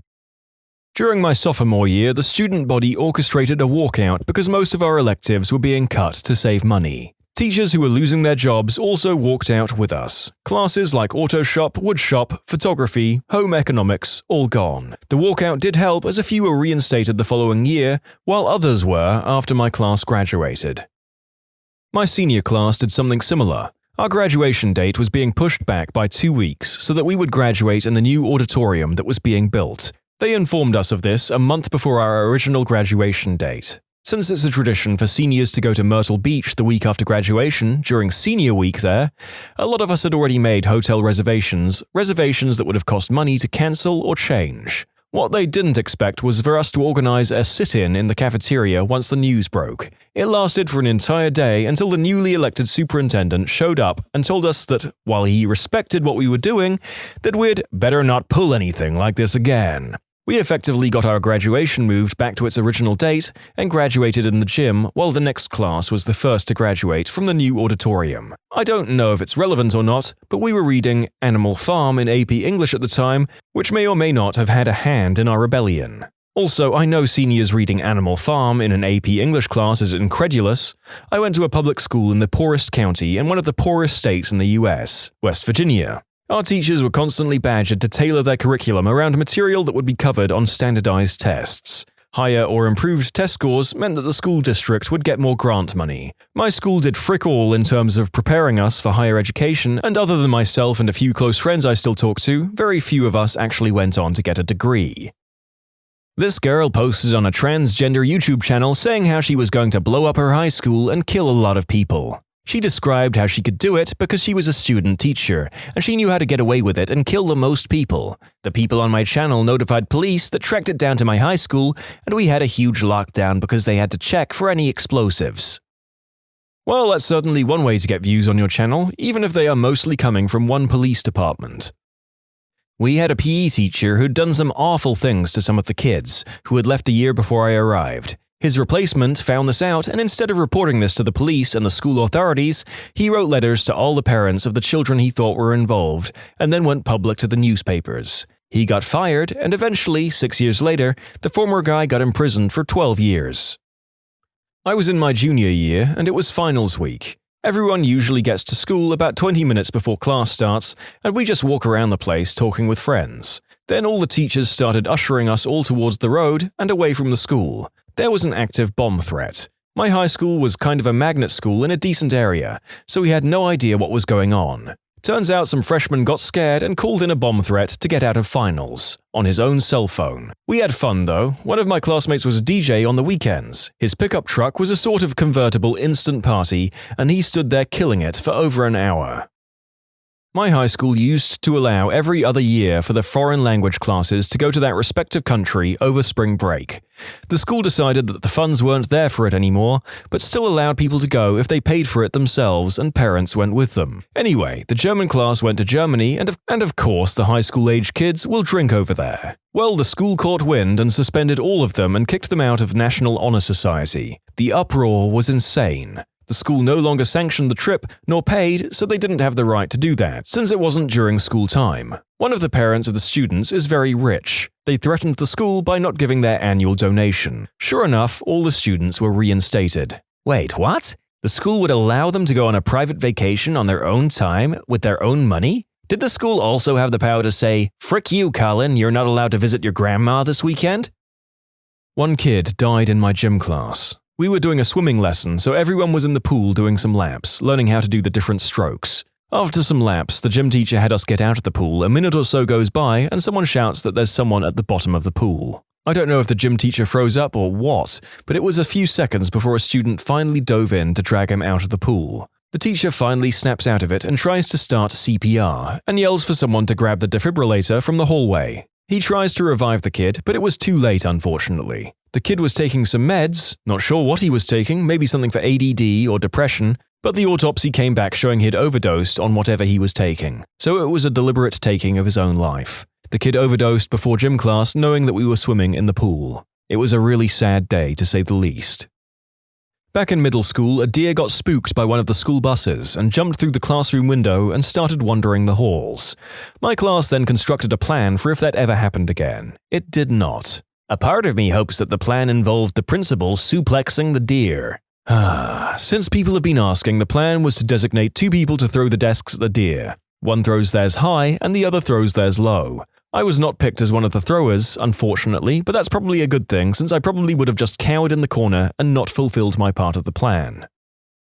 A guy decided to hang himself in the graveyard next to the school in full view of all the students. This being a religious school, they took it extremely seriously, doing mandatory class therapy sessions and crap when half the school didn't even see the body. There was also an abusive teacher there at the time who would threaten to or actually hit the kids for teeing him off. Not sure how he kept his job for so long. Eventually, he did lose it because he was having inappropriate conversations with a student over Snapchat. Always knew something was up with him.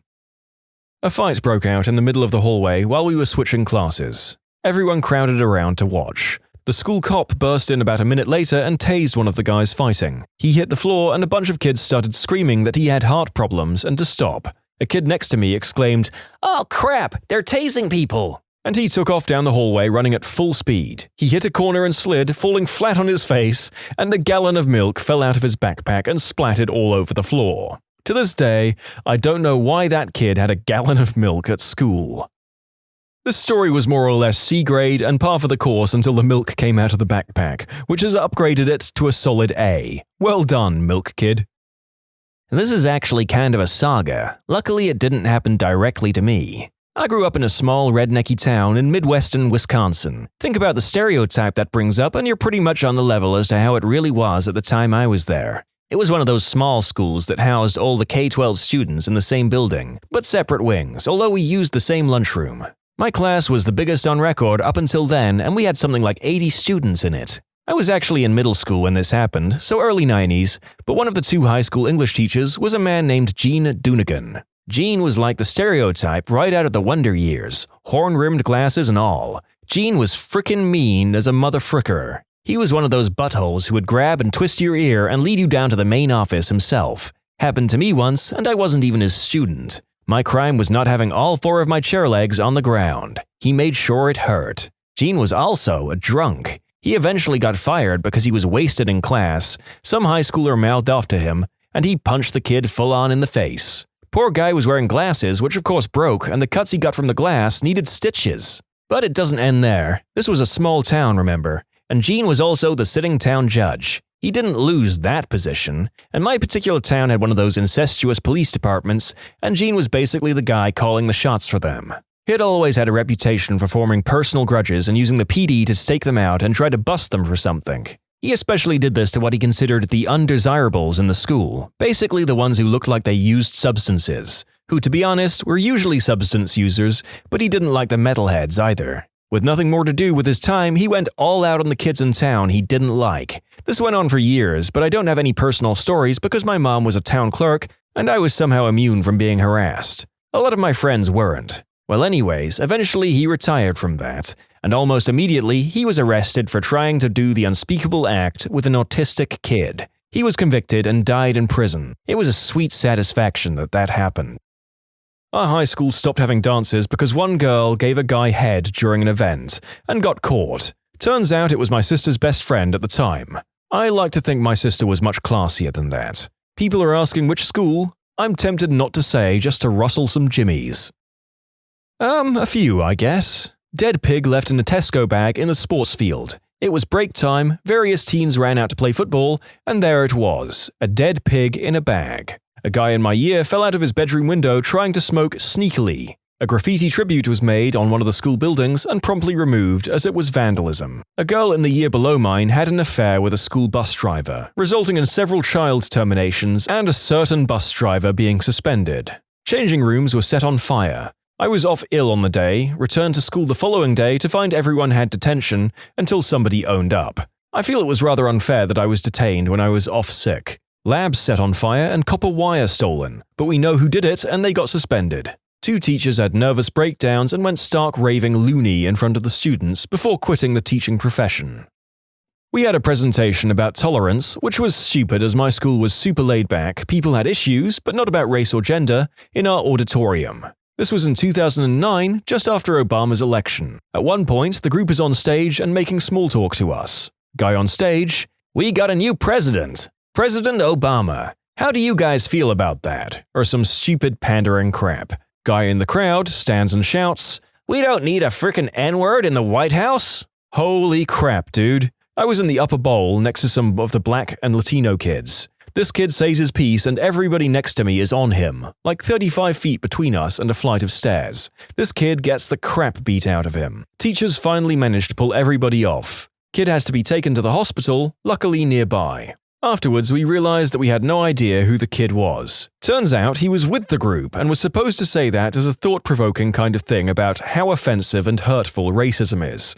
They didn't tell any of the staff about this. The presentation went on fine, but nobody was paying attention anymore. We were all furious. He was okay, by the way. None of my class got in trouble. They apologized afterwards. Also, we were mostly a white school, maybe 60%, and it wasn't just the black kids jumping on him. Mexicans, whites, whatever. After it happened, they said they stopped doing that bit. Next stop was apparently Chicago, so good call.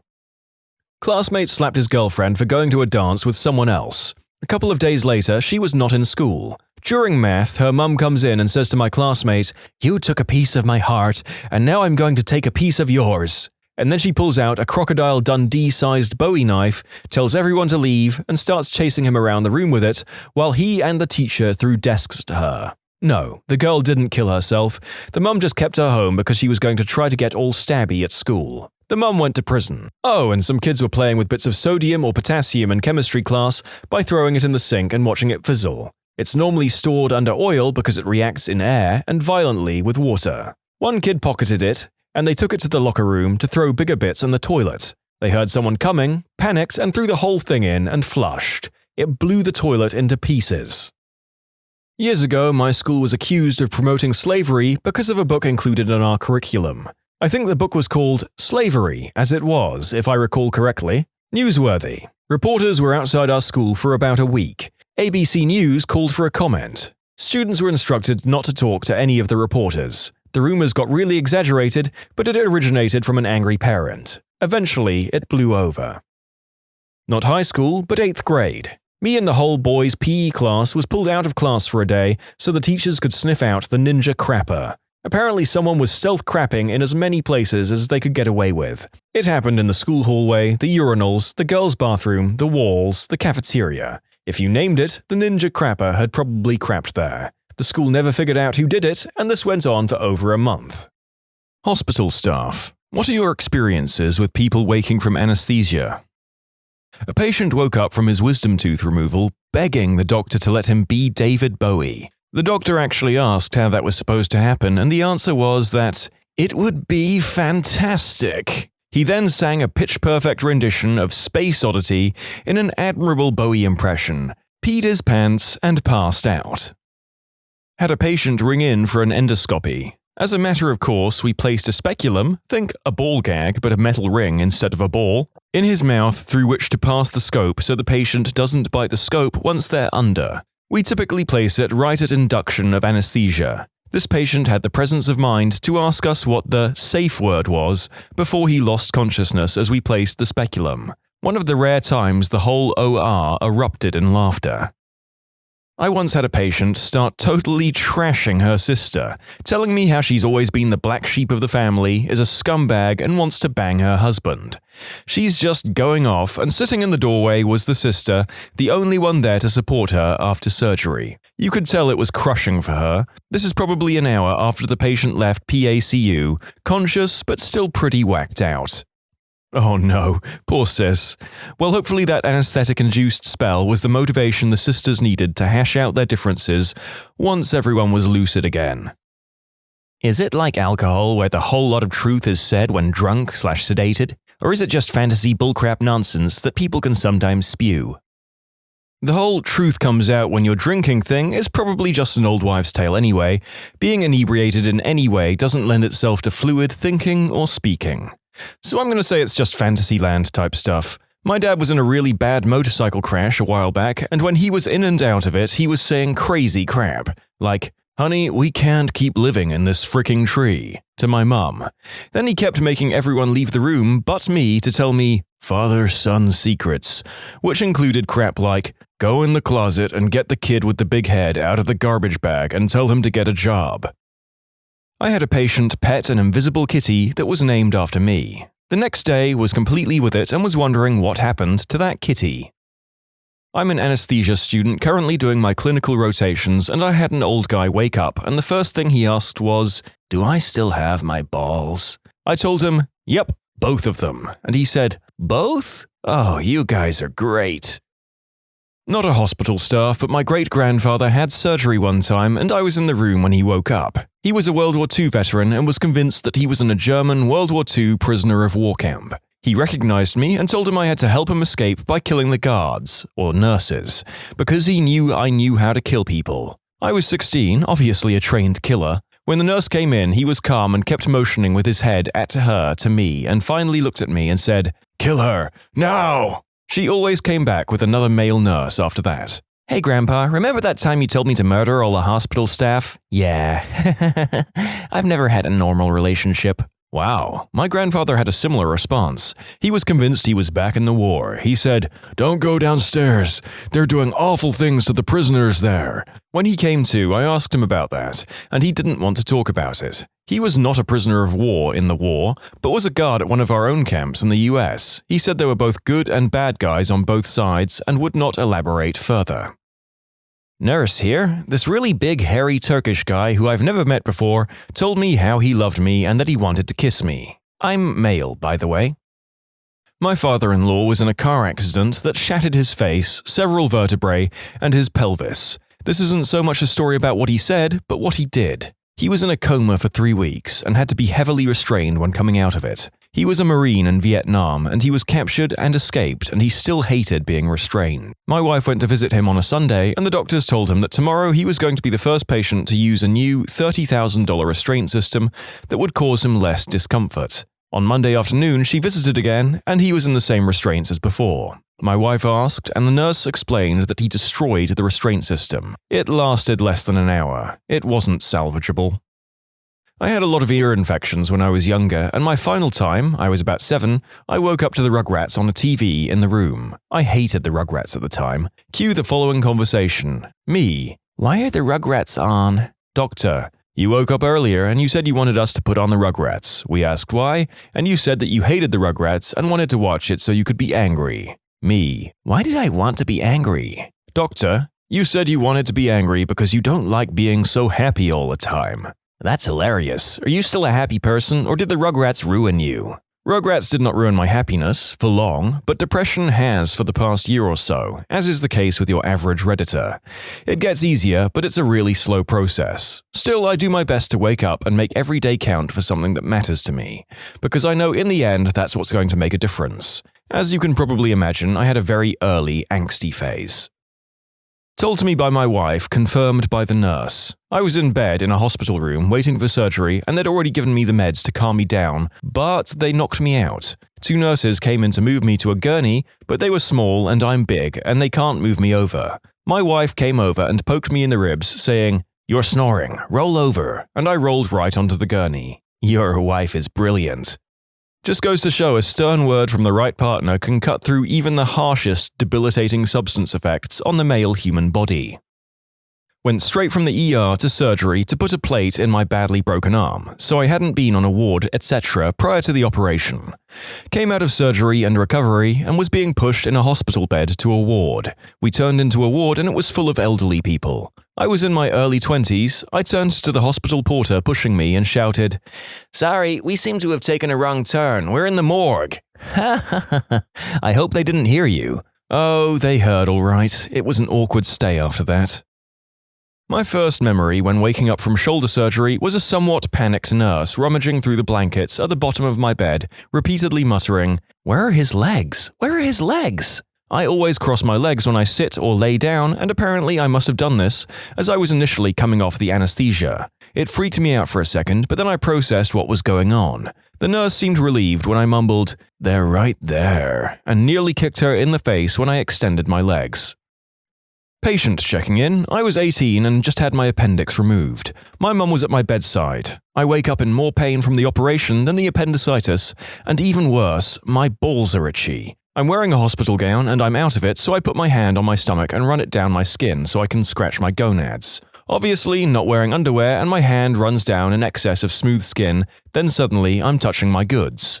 I rummage around and come to the conclusion that somebody has shaved my pubes. No one told me this would happen. I was livid. It's the height of visiting hours and I'm shouting in my broad Scottish accent, "Oh mum, they've shaved my pubes. I'm not happy about this. I want my pubes back. That's not right. No one told me about this. Get my pubes." My mother was mortified and she's trying to calm me down while laughing and trying to avoid a scene. They grew back in about 4 weeks, so it was no biggie, but at the time it was a serious issue. Yo, my balls were mad itchy after appendicitis surgery too, and yeah, the pain after the surgery was worse than the appendicitis. I'd gone into surgery with underwear on and came out with no underwear and no pubes. Very confusing. To clarify, my surgery was laparoscopic, so they made horizontal incisions, and the lowest one is encroaching on my pube territory. So to avoid contamination or whatever, they shave ya.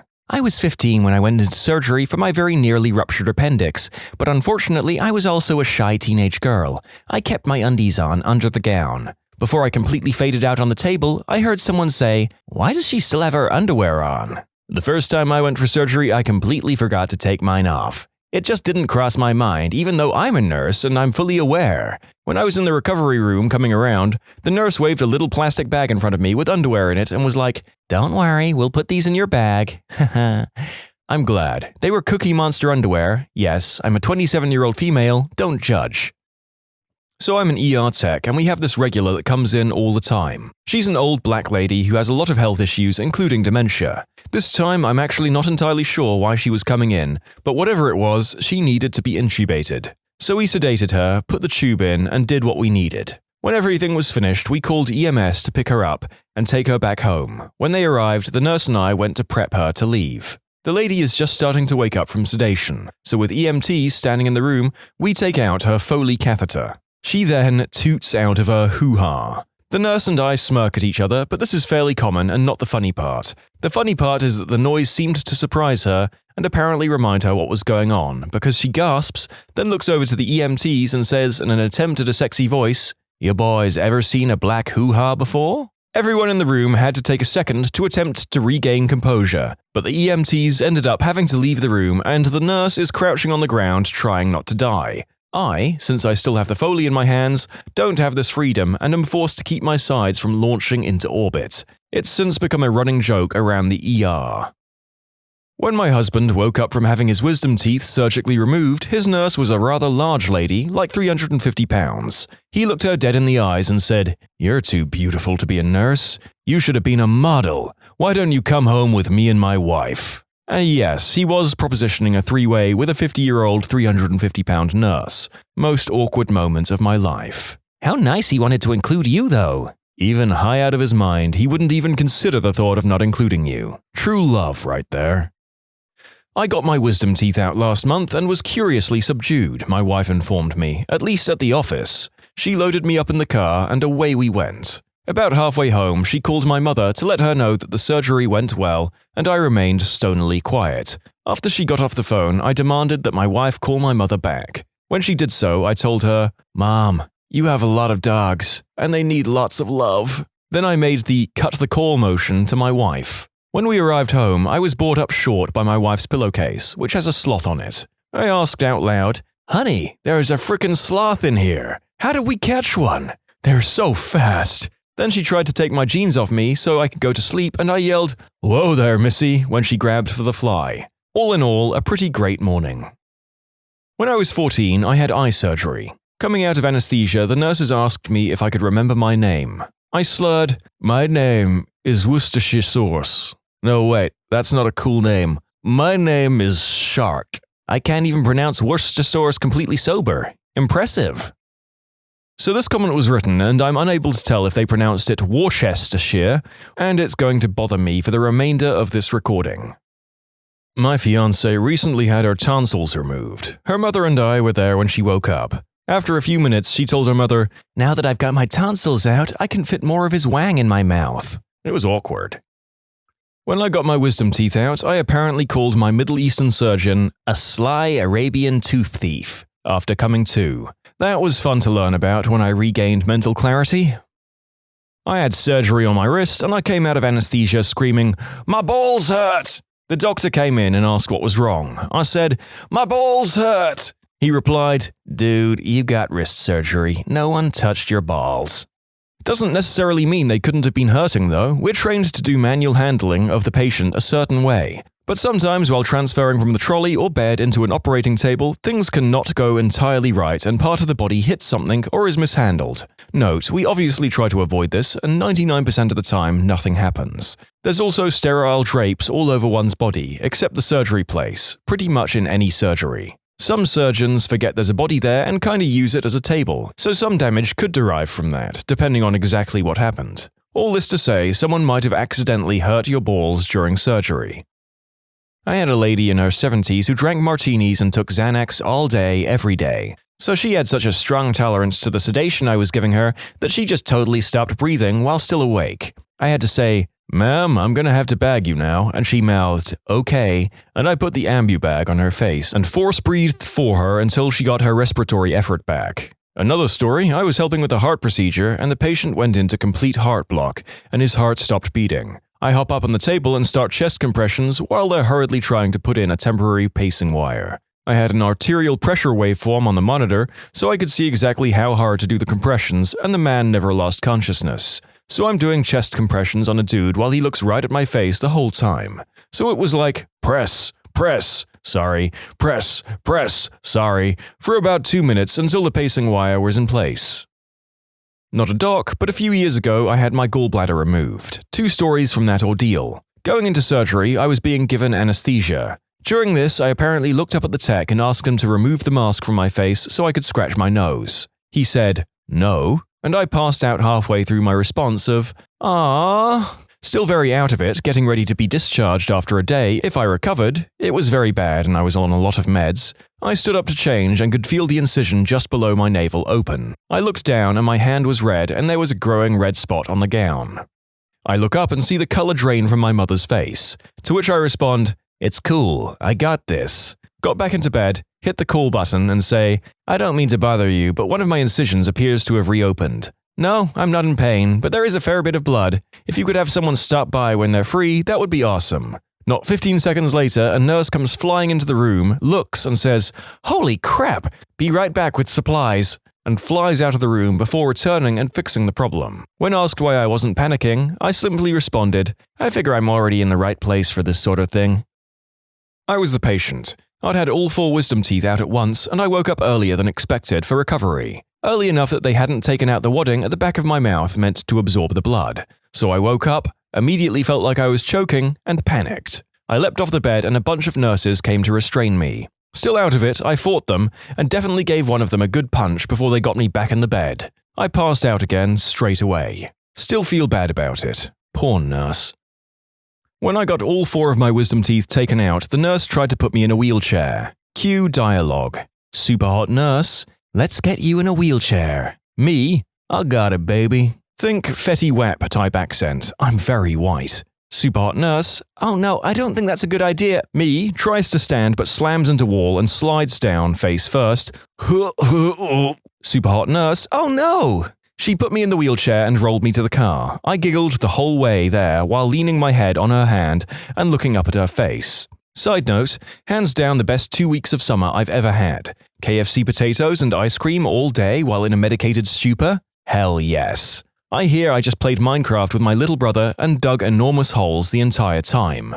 About a week and a half afterwards, I asked him what the frick I'd been doing, and he said, "You've dug 4 50 by 50 holes to bedrock with staircases around the sides. All the minerals are in 200 large chests surrounding the holes." When he asked why 50 by 50, he said that I turned to him, looked him in the eye and told him, "It's what they would have wanted." All of our friends were tripping out, saying, "What's he doing?" He'd reply, "What do you think? He's being force-fed mashed potatoes while he mumbles, 'We're almost finished. The plans will be completed.'"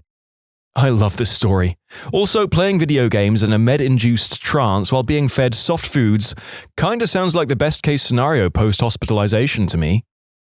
Came out of anesthetic and the lead nurse decides it's time to tell me about post-op care. She says, "Now this is going to be a pain in the butt," and I said, "If that's the case, then you guys performed the wrong procedure." It was a nose operation. The assistant nurse started laughing. Lead nurse not so amused. When I got my wisdom teeth out, they strapped my arm down for the IV anesthetic. Apparently before passing out, I looked up at the white-haired German dentist and said in my best Connery, "Goldfinger, do you expect me to talk?" The dentist didn't reply, but he did tell me after surgery that it was one of the funniest things anyone ever asked him in a haze. My dental surgeon had a hilarious Bond villain-esque name, and I made some jokes about it in the weeks up to getting my wisdom teeth out, like how I hoped I still had my kidneys when I woke up, etc. On the actual day, I was petrified of making the same jokes to the surgeon in a drug-induced haze and embarrassing myself. So apparently, I kept asking the nurse, "I didn't say anything bad, did I?" "No, my darling, you were out like a light." "Are you sure I didn't say anything bad?" Over and over. A friend was in a car crash, pretty bad. He was in a coma for 2 months and he had a female doctor. For 2 months until he came out of his coma, every time his doctor was checking on him, he would reach up and grab her bosom, guessing he heard her voice. When we told him about that, he didn't believe us, so he asked her and she confirmed it. She said she never stopped him because it seemed to keep him calm. I think this qualifies. Colonoscopy, in this big lounge chair, still half asleep in recovery. I half roll over and let rip the biggest toot in history. The devil himself created this one. I open half an eye at the nurse and ask, "Was that me?" Jaw on the ground. She nods and I go back to sleep. "I mean, you have to toot after the colonoscopy or they don't let you go home." "Give back the air or we'll call the police." As a patient, I had to get 5 teeth pulled. The nurse was helping my mum shuffle me to the car. I turned to thank her but couldn't get my mouth to work, so I bowed and doffed an imaginary cap. "My anesthesia?" My BFF had a vasectomy, and when he was first given the drugs, 3 nurses walked in there that were rather attractive. He looked up with his wife in the room and says, "If I would have known there was going to be hot women in here, I would have worn my big dick." He wasn't put under, just given drugs to relax him. I'm guessing Valium or something equivalent. And he is one funny motherfricker to begin with. When the surgery was over, the doctor was telling him he needed to arrive 10 times before he was sterile. As he was being wheeled out of the waiting room and in front of little kids, he was demanding a prescription for oral fun times. Probably my proudest moment of him, his wife still to this day loves to bring up this story. I shadowed a surgery once with this guy who woke up saying, "Give it to me straight, Doc. Will I ever play the piano again?" All of us were cracking up, and he then goes, "Oh, wait, I don't know how to play the piano." What made you realize there was something off about your friend's significant other? I met them as an already married couple, and everything seemed fine until she went into labor at my house. It was her second child, so she knew it was early labor and decided to rest on our couch while we hung out. We were going to watch her older child when she went to the hospital anyway, and our house is 30 minutes closer to the hospital, so it made sense for the three of them to hang out around our house until go time. That's when my husband and I started noticing her husband's strange behavior. He was a very charming guy and a very good father to his son, but he started making fun of his wife during contractions. He would roll his eyes and tell her to shut up if she made even the slightest groan. He joked that she was a wimp and was overreacting. The whole situation got so awkward that my husband insisted he go home to get their hospital bags, just to give this poor woman a break from her crappy husband. A few months after the birth of her second child, he hit his wife with his car while she physically tried to block him from leaving during an argument. He disappeared for days and didn't come home until she proved to him that she hadn't gone to the hospital or contacted the police. Thus began systematic abuse that continued for 2 more years, and she hid from me like an expert. He would hurt her and then threaten to withhold money for groceries if she said anything to anyone. I knew he was the worst, and I knew she often needed me to pick her up to get food from food pantries because he was bad with money. But I had no idea he was hurting her. She finally left him after he threw her through a window while she was 8 months pregnant with their third child. The story doesn't end there. After the divorce, he and his friend started making very inappropriate content featuring children. He had a full-on, toddler-level temper tantrum twice at a group game night. Once because during a trivia question he couldn't remember the planets in the solar system. Then in the same night, he got ragey playing Uno, threw down his cards and stormed out. We all kind of looked at each other and our friend. That was when he knew he was off. My friends and I were all in our mid-20s and he was over 30, so it was definitely not acceptable behavior. A couple of weeks later was my friend's birthday, so we all went out for the night and ended up at our neighborhood bar. He threw another temper tantrum, I think it was overscoring for darts or something equally ridiculous, and stormed out and peeled away in his car, leaving us with no ride home. This was pre-Uber or Lyft, and none of us wanted to spend money on a taxi, so we sobered up on the 2-mile walk back to my friend's house. Thankfully, she broke up with him not long after. She's now with a wonderful guy who not only knows the planets of the solar system, but also treats her a lot better. I wonder which of the presumably many tantrums broke the camel's back in that girl's mind. How many screaming rages are too many in a relationship?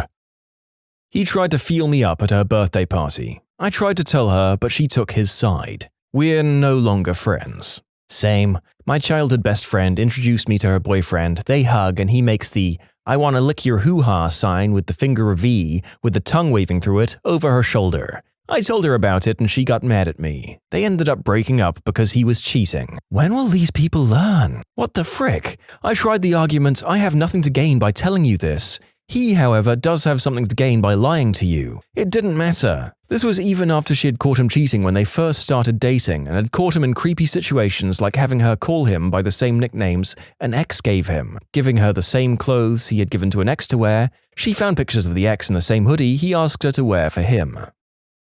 When she went off on us for arranging a campsite at another friend's wedding. They got married on a 20-acre farm and the reception was on site. Instead of agreeing to split a hotel room with one bed between 8 people, the arrangement would have been that she got the bed and the rest of us would sleep on the floor. Yeah, no.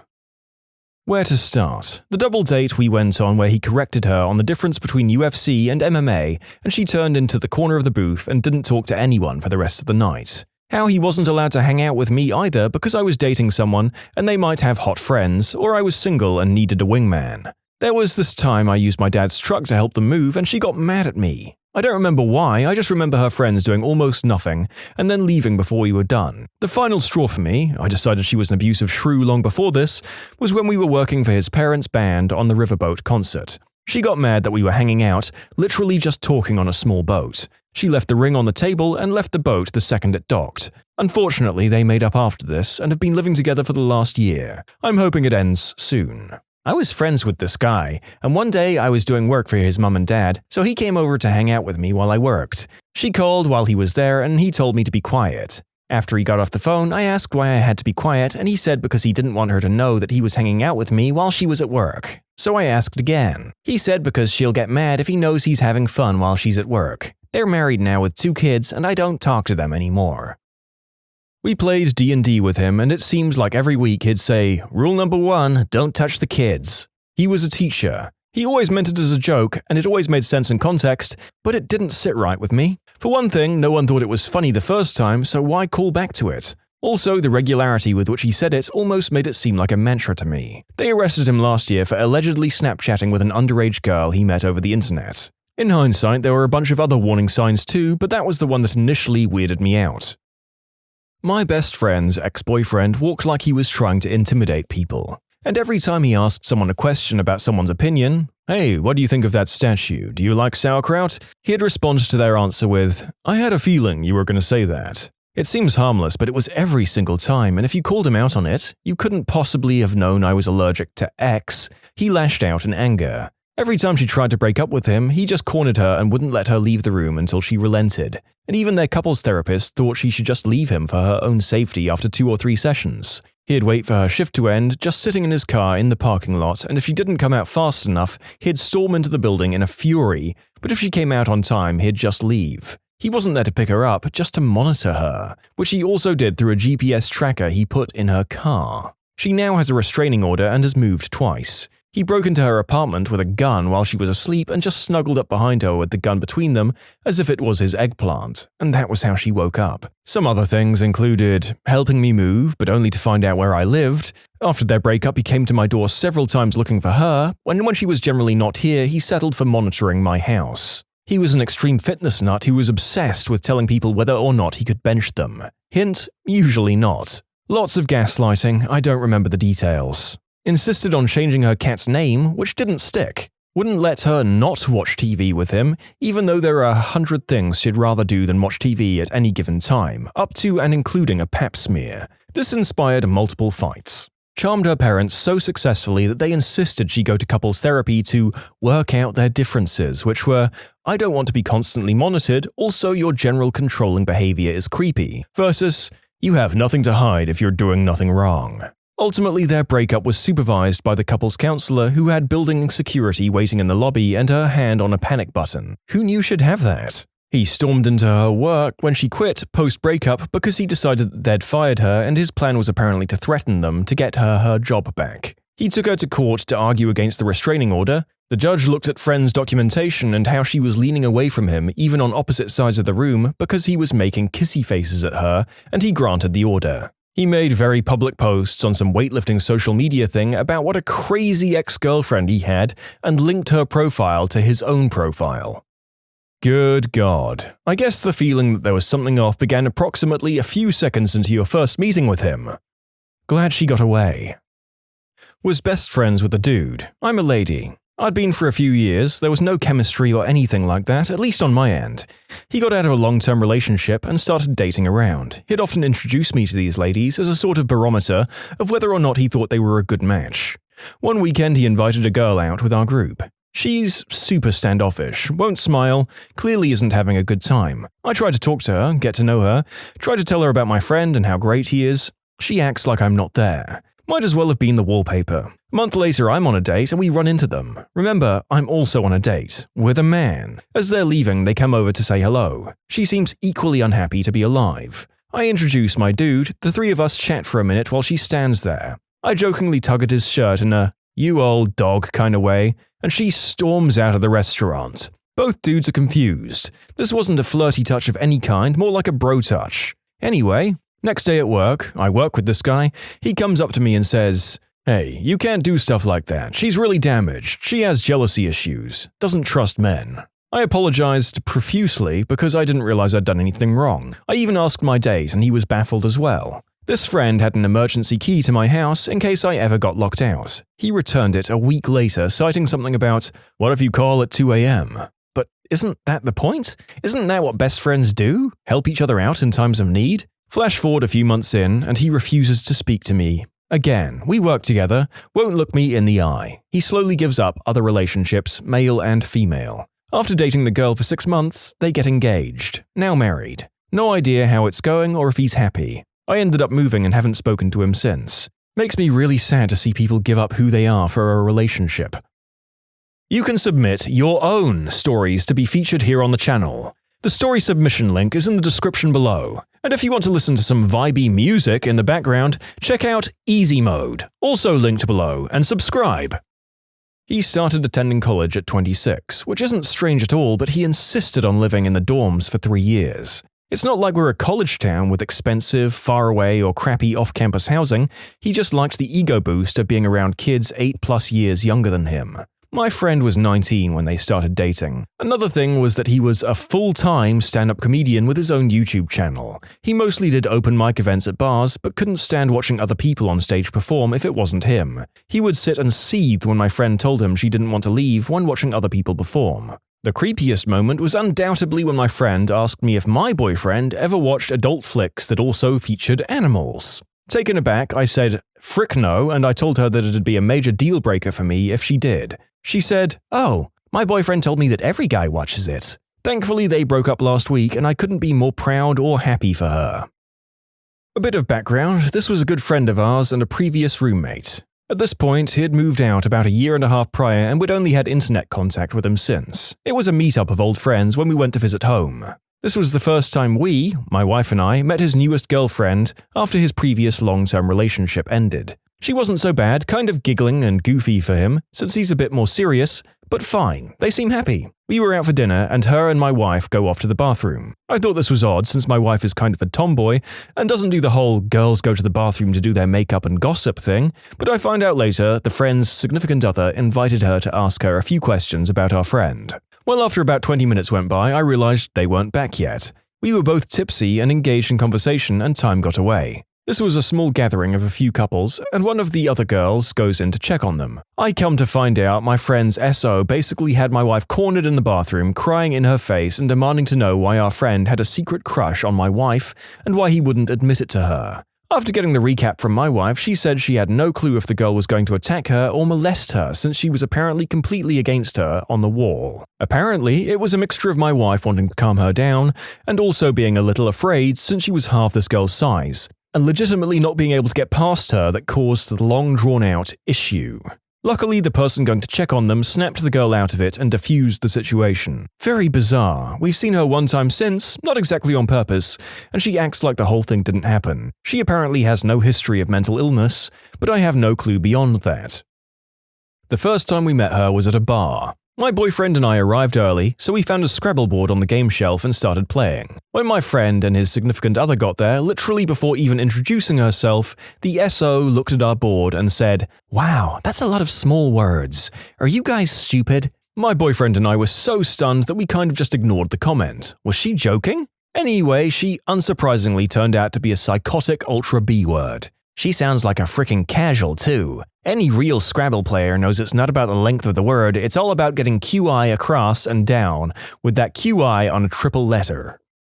I mean, I think under a certain context and from a certain perspective of established banter, it could be funny. But yeah, it's bold to try that with strangers. Oh boy. He showed bullying and manipulative behavior from day one, but it was fine because she loved him and she could change him. A year later, he had cheated at least once and was constantly threatening to take his own life if she let him. It was fine though, because really he loved her but didn't know how to express it. Year 2 and he controlled her Facebook and phone, and he decided who she could and couldn't talk to. It was romantic though, because he really just cared about her. Year 3 and he'd cheated at least 4 times, and he'd also pretended to take his own life and break up with her multiple times. After one of which, she tried to actually take her own life. We had a whole intervention thing while she was in hospital, and she agreed to leave him. 2 weeks later, they were back together. "He spent $800 on my birthday gift. How could he not love me? Oh yeah, and I can't talk to you anymore, friend, because he says I shouldn't." She's still with him, by the way. Me and my cousin grew up together like brothers. I immediately knew his girlfriend didn't like me from the looks she would give me or how blunt she was when I tried to engage her in conversation. A few months down the line, I try and arrange a meal with my cousin. I ask him to bring his girlfriend along so we can break the ice. Everything was arranged. I showed up at the restaurant and they didn't. I was stood up and they're now married and have 2 kids. I wasn't invited to his stag night or his wedding. I was, and still am, gutted. I met my wife and invited him to my stag do. He was all paid up and I couldn't wait to see him again. It was the thing I was looking forward to the most. He didn't show. Again, gutted. He and his wife showed up to my wedding and acted as if there was no problem. It was quite strange, but I didn't care, as it was just great to spend some time with the man I'd considered my brother. We kind of kept in contact via text, but never met up, even though I tried to arrange it a few times. Then my son was born. I was desperate for them to meet each other and bent over backwards to meet up. I agreed to meet at a play area so his daughters could tag along and go play, and he got to meet my son, who's named after his brother who passed away. I sat there for an hour before he messaged me to say he wasn't coming. As a final attempt to salvage some kind of relationship, I invited his family to my son's christening. I got a message an hour after it had finished to say he wasn't going to make it as his wife had arranged to do something else. That was 4 years ago and I haven't heard, seen or spoken to him since. It still makes me sad, but as long as he's happy, then that's all that matters, I guess. Just to expand a little, I have tried to contact him many times, via text, phone, Facebook, message, but I haven't had a response. I don't believe he's happy, but I don't know enough about his relationship to pass comment. He has cut me off and there's nothing I can do to change that. I just hope that one day we do get a chance to sit down and talk it through, just so he knows I don't hold anything against him or her. If he wants me to be a part of his life, then great. If he doesn't, then at least he knows I still love him. When he started trying to pick fights with me in order to separate me from my cousin. We were in our mid-teens, he looked 17 or 18, very clean-cut and geeky, in a boy band sort of way, you know, the sensitive one with the glasses. He was well-mannered, respectful to our mums, but he seemed predatory to me. I didn't have the best people around me growing up, so I learned to recognize potential threats early, and this guy set off all of my danger bells. Just small things like watching too closely to see how people reacted to him, and the way his smile never reached his eyes. I wasn't rude, but I didn't fawn over him either. Once he realized that I wasn't charmed by him, he started avoiding me, telling her he didn't feel comfortable around me and she'd have to see him alone. He tried bullying me anytime he saw me, while still bragging to me that he was her protector and her white knight. Found out a few months later that he was actually in his mid-20s and had a record for stalking and trying it on with underage girls. Too bad we didn't know this before he gave her herpes. My best friend started to date this girl about a year ago. She was awesome, always seemed so nice and was very fun to be around. About 3 months into the relationship and everything was going great. Then he asked her to move in with him. The day comes to move in and I go over to help her move the heavy stuff and lo and behold she shows up with a 5-year-old. When I ask who it is, she said her son. We were blown away. She had never mentioned it and never said anything about having a kid. Her Facebook had 0 pics of her kid, no one mentioned her kid. It was a big cover-up and she basically just wanted someone to support her and the kid. He noped out of that one right then and there. That kid is super duper effed. The first time I met him was at her birthday party. He shook my hand, then proceeded to try and grind on me in front of her and her family. Then when I called him out on it, everyone said I was the problem and just jealous. A year later, it turns out he'd been cheating on her continuously and had gotten 2 girls pregnant while dating with her. What a catch. It's just a shame he's not on the dating market for the rest of us. Or maybe he is, given his record of infidelity. He hated her spending time with me, snide jokes about lesbian lovers and wondering about the true nature of our relationship. The day we met finally, he told me that muff munching can't compete with a good hard hetero screwing. Then he started insisting that I was closeted and obsessed with her. My boyfriend was just a beard. Funny thing is, I was meeting this girl after 5 months. He was scary, controlling, and insecure. 4 years later, they are sadly still together. I've given up at this point. I had a friend for years. He was an old boyfriend when we were like 15 or 16. I lost touch and finally found his number shortly after I got married. We chatted for about 5 minutes on the phone and I said I'd call back when I had more time and we could catch up. When I called back, his then girlfriend answered the phone. She knew who I was. We were all part of the same group. She told me I was never to contact him again, told him he hated me, and she was talking because he didn't even want to talk to me. I just wanted to see how he was and tell him about my new husband. A few years after that, they broke up. She cheated. I sent him a message and found out she had done that to most of his friends and family. He was just starting to piece his life back together after she slowly secluded him. He had no clue and thought I just never called him again. when he installed some kind of app on my best friend's computer so that he could control the mouse with his phone. I think this was 2 months after I met him. 6 months into their relationship, I thought that was really messed up, but I guess, haha, it's only a joke. About a year later, he asked her to sign into Facebook to see if Facebook was working for her. Later that day, she came over worried and asked me if he could have saved her password even if she told Chrome not to save it. We kind of bounced ideas around that. No, I don't think so. I mean, unless he put a keylogger onto his computer. But that would be messed up. And sure enough, that's exactly what he did. Notable favorite, after breaking up, he also tried to pose as me on Kik so he could talk to her. He used a username that was a lot like mine, so it was easily mistaken. The whole relationship was a messy, gosh darn mess. When my husband and I were helping them move, he would only speak to or answer my husband. I had an idea of how to move some stuff up the stairs, and the guy just blew me off. So I told my husband to casually mention the same idea, and poof, it was an awesome idea, so we had to try it right there and then. He always put her down and she would just take it. In the end, he broke up with her because he felt she wasn't thin or pretty enough for him. Then he'd get mad at her for trying to move on and tried to sabotage every relationship she tried to have. I ended up ending the friendship because I couldn't stand listening to her complain about how he was treating her, and she would keep going back to him. Teachers. What's the worst parent-teacher conference you've ever had? I had a student fail my class, and I thought I'd been emailing with their parents throughout the semester. Turns out the parents didn't speak English and relied on their children to translate for them. Their older sibling was studying abroad, so the student was able to hide everything from the parents. Once they came home, the jig was up. The parents couldn't believe their child had lied for months, so we had a face-to-face meeting. It was so awful to see their faces crumble in shame and humiliation as their oldest child translated the meeting. I teach 7th grade, and the one that stands out to me was from my 2nd year in the classroom. Probably it sticks out in my mind because I didn't feel confident in my job yet, so this interaction I had with the family threw me for a loop.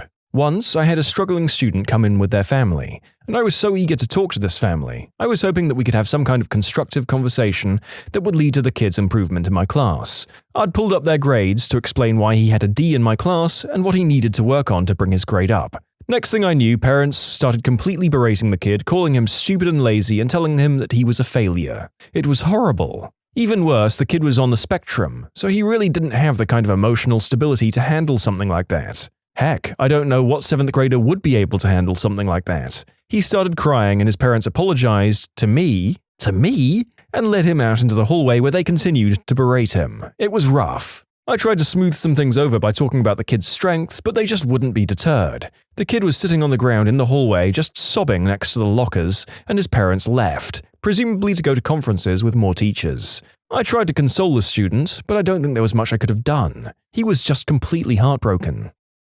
I had to tell a well-known gang leader that his son was failing my class. It actually went better than expected, but the anticipation was real. I was talking to the parent of a kindergarten student and telling her ways that she could help her child at home. She suddenly said, "Do you get paid to do this?" I said, yeah. And she said, "Well, I don't." Then she swiped all the papers off the table, stood up and walked out. I was like, okay then. My best friend's mum was told by her kindergarten or reception teacher in the UK to stop helping or encouraging her to read as she was making the other kids look bad, when in fact it was the teacher being a bit crap. She changed schools not long after. Why on earth an educator feels the need to stop a child from learning and excelling is a question that will never not boggle my mind. Not quite a parent-teacher conference, but it was after I got my first cell flip phone long ago when they were just coming out. An 8th grader stole it. My wife called the phone and the guy who answered was dumb enough to give her his name. It was a parent who was using it. The kid confesses to taking it and the parents came in. Admin confronted the parents about it, explaining that we just wanted the phone back. The parents tore into the kid for confessing he took the phone and told him his birthday was cancelled for ratting on them. I've had similar to this. Lady at my work, her phone goes missing. She then, months later, does a home visit to a family and sees her phone on the table. She picks it up and her photos are still on there. She says to the mum, "This is my phone." And mum says, "Oh my god, sorry, if I'd known it was yours, I would have made him give it back." How the frick does your 8-year-old just come home with a stolen phone and you're cool with it unless it's been swiped off someone you like? I did like the kid though, just couldn't trust him. My mother-in-law is a teacher. She had one child who basically existed to make sure my mother-in-law wouldn't be able to get through her day peacefully. Crawling on the ground all day, continuously talking. Just generally distracting other kids and being uncontrollable. Mother-in-law had several talks with the kids' parents, but they obviously couldn't give a single crap. One day she lost her phone that she always kept on top of her desk. She spent hours looking for it when it occurred to her that the kid had been unusually quiet toward the end of the day. She asked my father-in-law to call her, and of course the kid picks it up. My mother-in-law was furious and called the girl's parents. Her parents said that the kid had claimed that mother-in-law had let her have it for good behavior. It was all really stupid. Parent was irate because I caught her 6th grader cheating on a test. The parents said that the daughter was too stupid to cheat anyway and kept calling her dumb and an idiot. The daughter was right next to her, hearing her mother talk all this negative crap about her. Absolutely broke my heart. In tears, I told my principal. She said, "Well, there's nothing you can do about it, and if she really believes that, she's doing an incredible disservice to her daughter." I left the school the end of that year. An unintended conference when an undergrad I was teaching requested a formal meeting with me, her mother, and the dean of the college at the university. She'd received a 97% on an essay, and she and her mother were both in tears, demanding that I be reprimanded and retrained for unfair grading policies. I think my mouth was agape the entire time. One time, a child peed all over the bathroom in the school. When we brought it up with a parent, they demanded to know why we didn't teach them how to properly use the bathroom. My girlfriend's mum is a teacher in a very poor, mostly racial minority area. She once had a child in 3rd grade who was on the cusp of being tested for special needs, but basically was approached as being slow but no serious biological developmental issues. This child, on one disgusting occasion, ate his own feces. Yes, ingested, on purpose, his own excrement. When brought up to the mother, the response was, "Well, he was hungry." An administrator in the room responded, "Then send him home with some crackers." Ugh, the horror. Once had a phone conference with a parent who accused me of forcing students to come to my house and build a garage for me. The parent said his son was being ostracized and punished by me for refusing to come to my house and work on my garage. The only thing I could do was laugh at him. I thought it was a prank and hung up on him. Next morning, I had to meet with my principal because the parent had called and threatened to call the local news media about my classroom if I wasn't immediately fired. The parent left screaming rants on my principal's voicemail. We listened to it a few times and got some good laughs. The parent claimed I was making the kid drive to my house during class, and if they didn't, I was failing them. But his son had an A- in the class, and the drive to my house was longer than the class period. The parent was obviously nuts, but it had to be treated as credible. So there was an investigation, and there may even be a report about it in my personal file. I've had other weird interactions with parents, but that one definitely takes the cake. Most parents are awesome, and I enjoy visiting them. A very small minority will try and verbally abuse you or bully you. Kids will twist words and incidents so they don't get into trouble. Some parents can't believe their angels can do anything wrong. I don't know why they believe that. I've messed up as a kid and as a young adult. My kid is no angel either. That's not to say that teachers don't mess up and twist things either.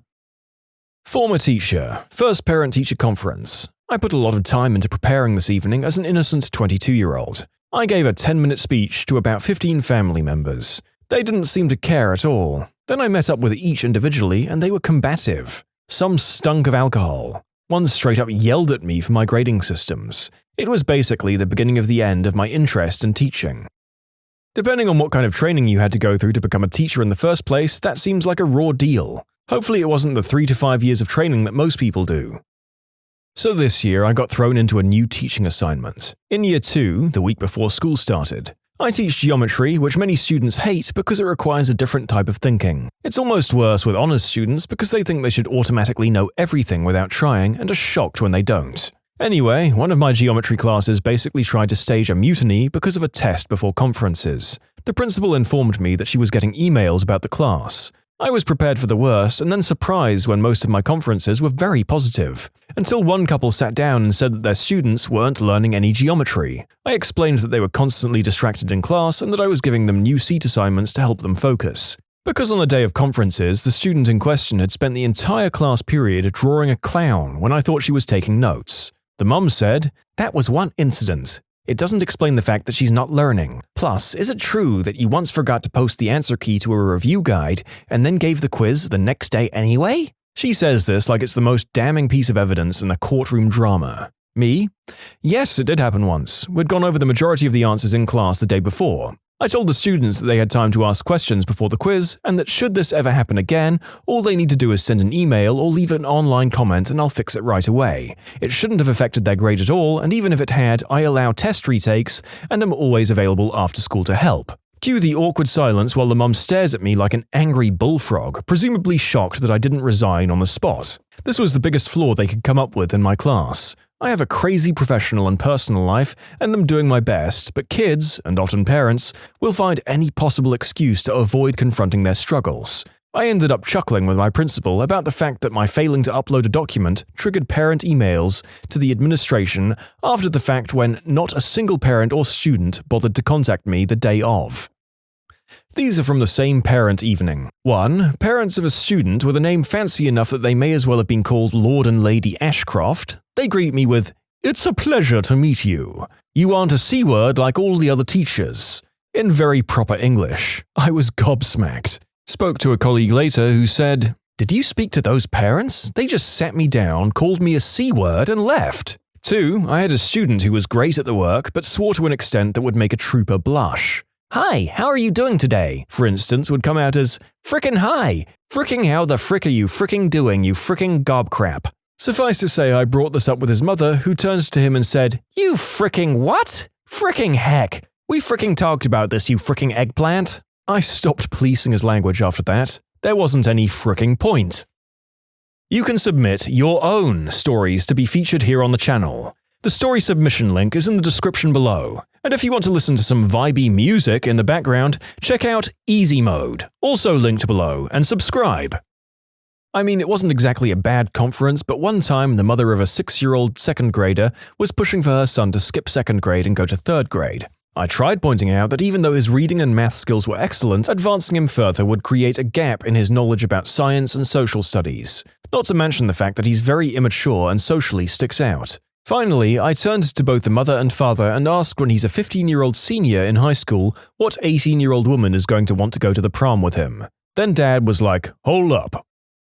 I'm a school psychologist, not a teacher, but we still have lots of parenting conferences. Worst one, spent a good half hour explaining that I was diagnosing her son with autism and why. Everyone agrees, including the parent, and we move on to developing his IEP. 20 minutes into this, and we're talking about his behavior plan, and she asks me, "I'm wondering, do you think he might have autism?" I do want to say that 98% of parents I work with are kind to school staff and very invested in their children. The stories in this conversation are the exceptions and not the norm. One of my friends just moved from the 4th grade special ed to the 1st grade.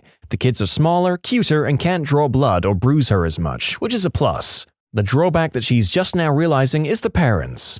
Older kids' parents have gotten used to the fact that their kid isn't normal and needs extra attention. Parents of the really young kids are still in the denial stage. Half of them still can't accept that their kids should be in special ed and are constantly fighting to get them out. The one where a parent told me it was unreasonable to expect my sophomore US history students to write a 5-paragraph essay. She claimed she had expertise as she used to be an English teacher. Honestly though, I've been very lucky in my career to have never had a seriously bad parent-teacher conference. In my sophomore history class, we had several essays, maybe 3 to 4 a semester. It's wild that she, as an English teacher, would say that was weird. Yep, when she made her claim, it was all I could do to not say, "I see why you used to be an English teacher." This is the same conference where she asked, "Isn't this your first year teaching?" It wasn't. Generally speaking, the parents who see their children as an extension of themselves are the worst to conference with. The parents feel personally attacked when their child has a minor setback and can't imagine their child being anything less than they are. These people are like the worst exaggeration of game players who interpret failure as a personal attack. No, I'm not targeting you, Trevor. You rolled a 4 on the dice when you needed a 12.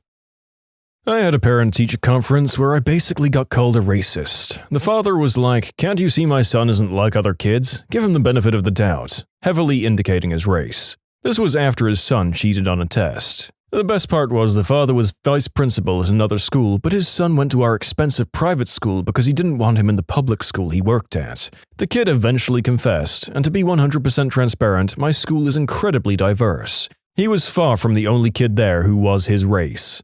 Admin was super supportive. They ended up fudging his grade to please the parents after I gave him the 0. They wanted me to do it, but I refused. I told admin they can do whatever they want with the gradebook, but I'm not touching it. I had an experience like that once, was teaching at the majority-minority school where the staff wasn't as representative, only 40% minority teachers. As a result, it was a frequent and not always unwarranted occurrence for a teacher to get labeled as a racist, or at the very least, not treating students equally. I was sitting in a meeting between parents and all of the students' teachers, as well as the principal, to discuss gross behavior concerns we were having with this child. Being really inappropriate with peers, violent outbursts, etc. Parents claimed it was all because of his racist math teacher. The entire time, student is talking in Amharic to his parents and not responding to any English questions we pose. This goes on for about 30 minutes until our math teacher speaks up in what I was later told was perfect Amharic, explaining the situation to the child's parents in their native language. Turns out our white math teacher was a South African orphan that ended up raised in Ethiopia and went to school in the same town as the child's father, albeit 15 years earlier. This whole chain of events pretty much stunned the parents silent, and the meeting wrapped up a few short minutes later. When asked about what he'd said, the teacher told us that he'd reminded the parents that were their son still in Ethiopia, he would have been hauled in front of the school at lunchtime and paddled in front of his entire class for what he'd done, that a bell would have been rung 50 times, once for each time he was paddled, just as he, as well as the kid's parents, had no doubt experienced as a child, and that the child was lucky they were in a part of the world that had gotten rid of such practices. But their child's behavior was utterly inexcusable, and how dare they suggest that the color of their skin somehow makes it okay for their child to disrespect women and commit violence. Unfortunately, it had little effect, and 3 years later the student was in jail for selling substances to minors, less than 6 months after being expelled for intentionally starting a fire in the art room.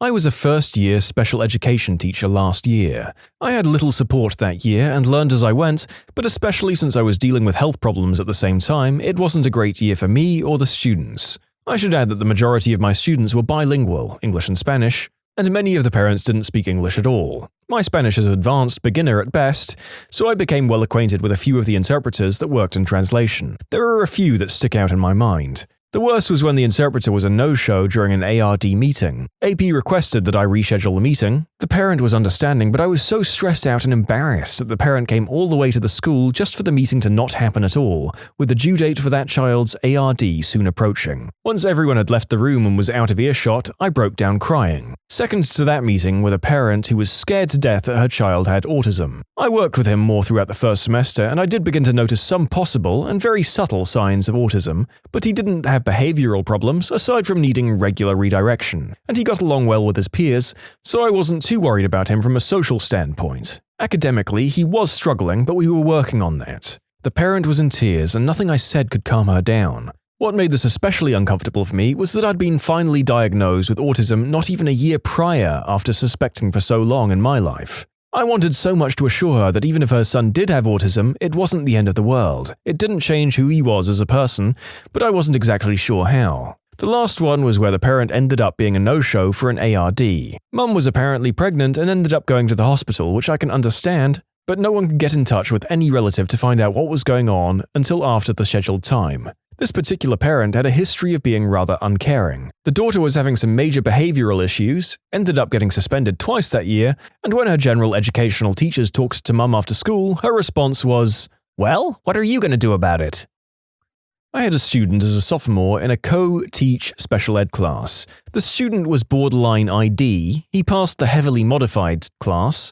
Students with these types of educational accommodations and modifications aren't able to attend a 4-year university. They can attend community colleges. The next year he was in my class again. I contacted his case manager and the parents told her they wanted to put him in regular classes so that he would be eligible to attend a 4-year university. We documented his work and scheduled a parent conference. We politely told the parent that their son was bombing the class because he was out of his depth, and we wanted to do the right thing and move him into co-teach classes where he could be successful. The parents argued with us that he was doing well in his other classes. He was passing with a 70 in every one. This is because his teachers didn't want to crush the kid, and grade protected him. His parents continued with, "We both are college graduates and our son will be too." This was ego. We want to provide the student with the proper levels of support. Finally, I was exasperated and called the student in. We spent 2 weeks on Islam and religion, so I asked the student to define Islam. The response was, "An island in the Pacific." Yeah, they still argued with us. Heck, I'd have given him a partial credit for the Arabian Sea, the Persian Gulf, or any other body of water in that region. We eventually got him in the right classes and he graduated with his class. Teachers want what's best for your child because they're our students and we want them to succeed. That's true. I remember having a teacher who did not like me and I did not like them, and I downright hated their subject. But damn, they persisted. Kept me in after class, and I probably wouldn't have passed math without them. Most of them want what's best for your kids, guys. Parent accused me of singling out her child, talking to them differently versus the other 25 kids, sitting around and doing bugger all except talking about my romantic life, plus more wild, hurtful accusations. Also accused me of trying to be friends with students, all of which couldn't be further from the truth. I pointed out that I have a TA with me who could dispute those claims. Also legal documents backing up how her child was lying, documenting all the inappropriate behavior and harassment her child had directed at me, with times and dates. The parent continued to reiterate that she believed I was a liar and tore verbal shreds off me for almost 2 hours, no matter how much I repeatedly defended myself. I've never felt so disrespected and belittled my entire life.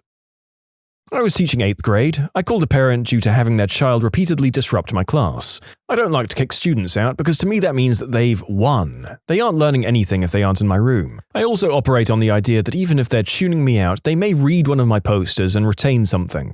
Anyway, I called a parent explaining that their child was disruptive, blurting out, passing notes, moving to different seats, texting, saying rude things, etc. And the parent said, "I bet my child isn't the only one." I responded, "You're right, but I'm talking to you about your child, not someone else's. Isn't it your job to correct their classroom behavior?" I responded, "I've explained the steps I've taken to support your child in the classroom. What do you want me to do about it?" I responded, "Well, I'm not old enough to be your child's parent, so I would appreciate parental support." This is what I said instead of, "Parent your fricking child." There was one kid in one of my classes who had seizure disorder. So one day we had a guest in the room and he wasn't doing any of his work. Then when she asked why, he said, "I have seizure disorder, so I don't have to do any work." They then told me, the student teacher, and then I told my mentor teacher. His family and I had a parent-teacher conference already scheduled that day, so when I brought it up, the dad goes, "My son didn't say that, the guest was making that up." Yes, the guest came into the room, figured out that your kid had seizure disorder, and then told me your kid said that just for fun. Okay. Probably the time when both the dad and the son were high as frick. Both were nodding off in the meeting. The mother looked like she was on the verge of tears. Poor kid never stood a chance. When you subscribe, make sure to hit the bell to turn on notifications. Put the playlist on in the background to finish listening to all the stories, or if you want some vibey music to put on in the background, check out easymode. If you like Am I the Genius, give Am I the Jerk a shot. Everything linked in the description.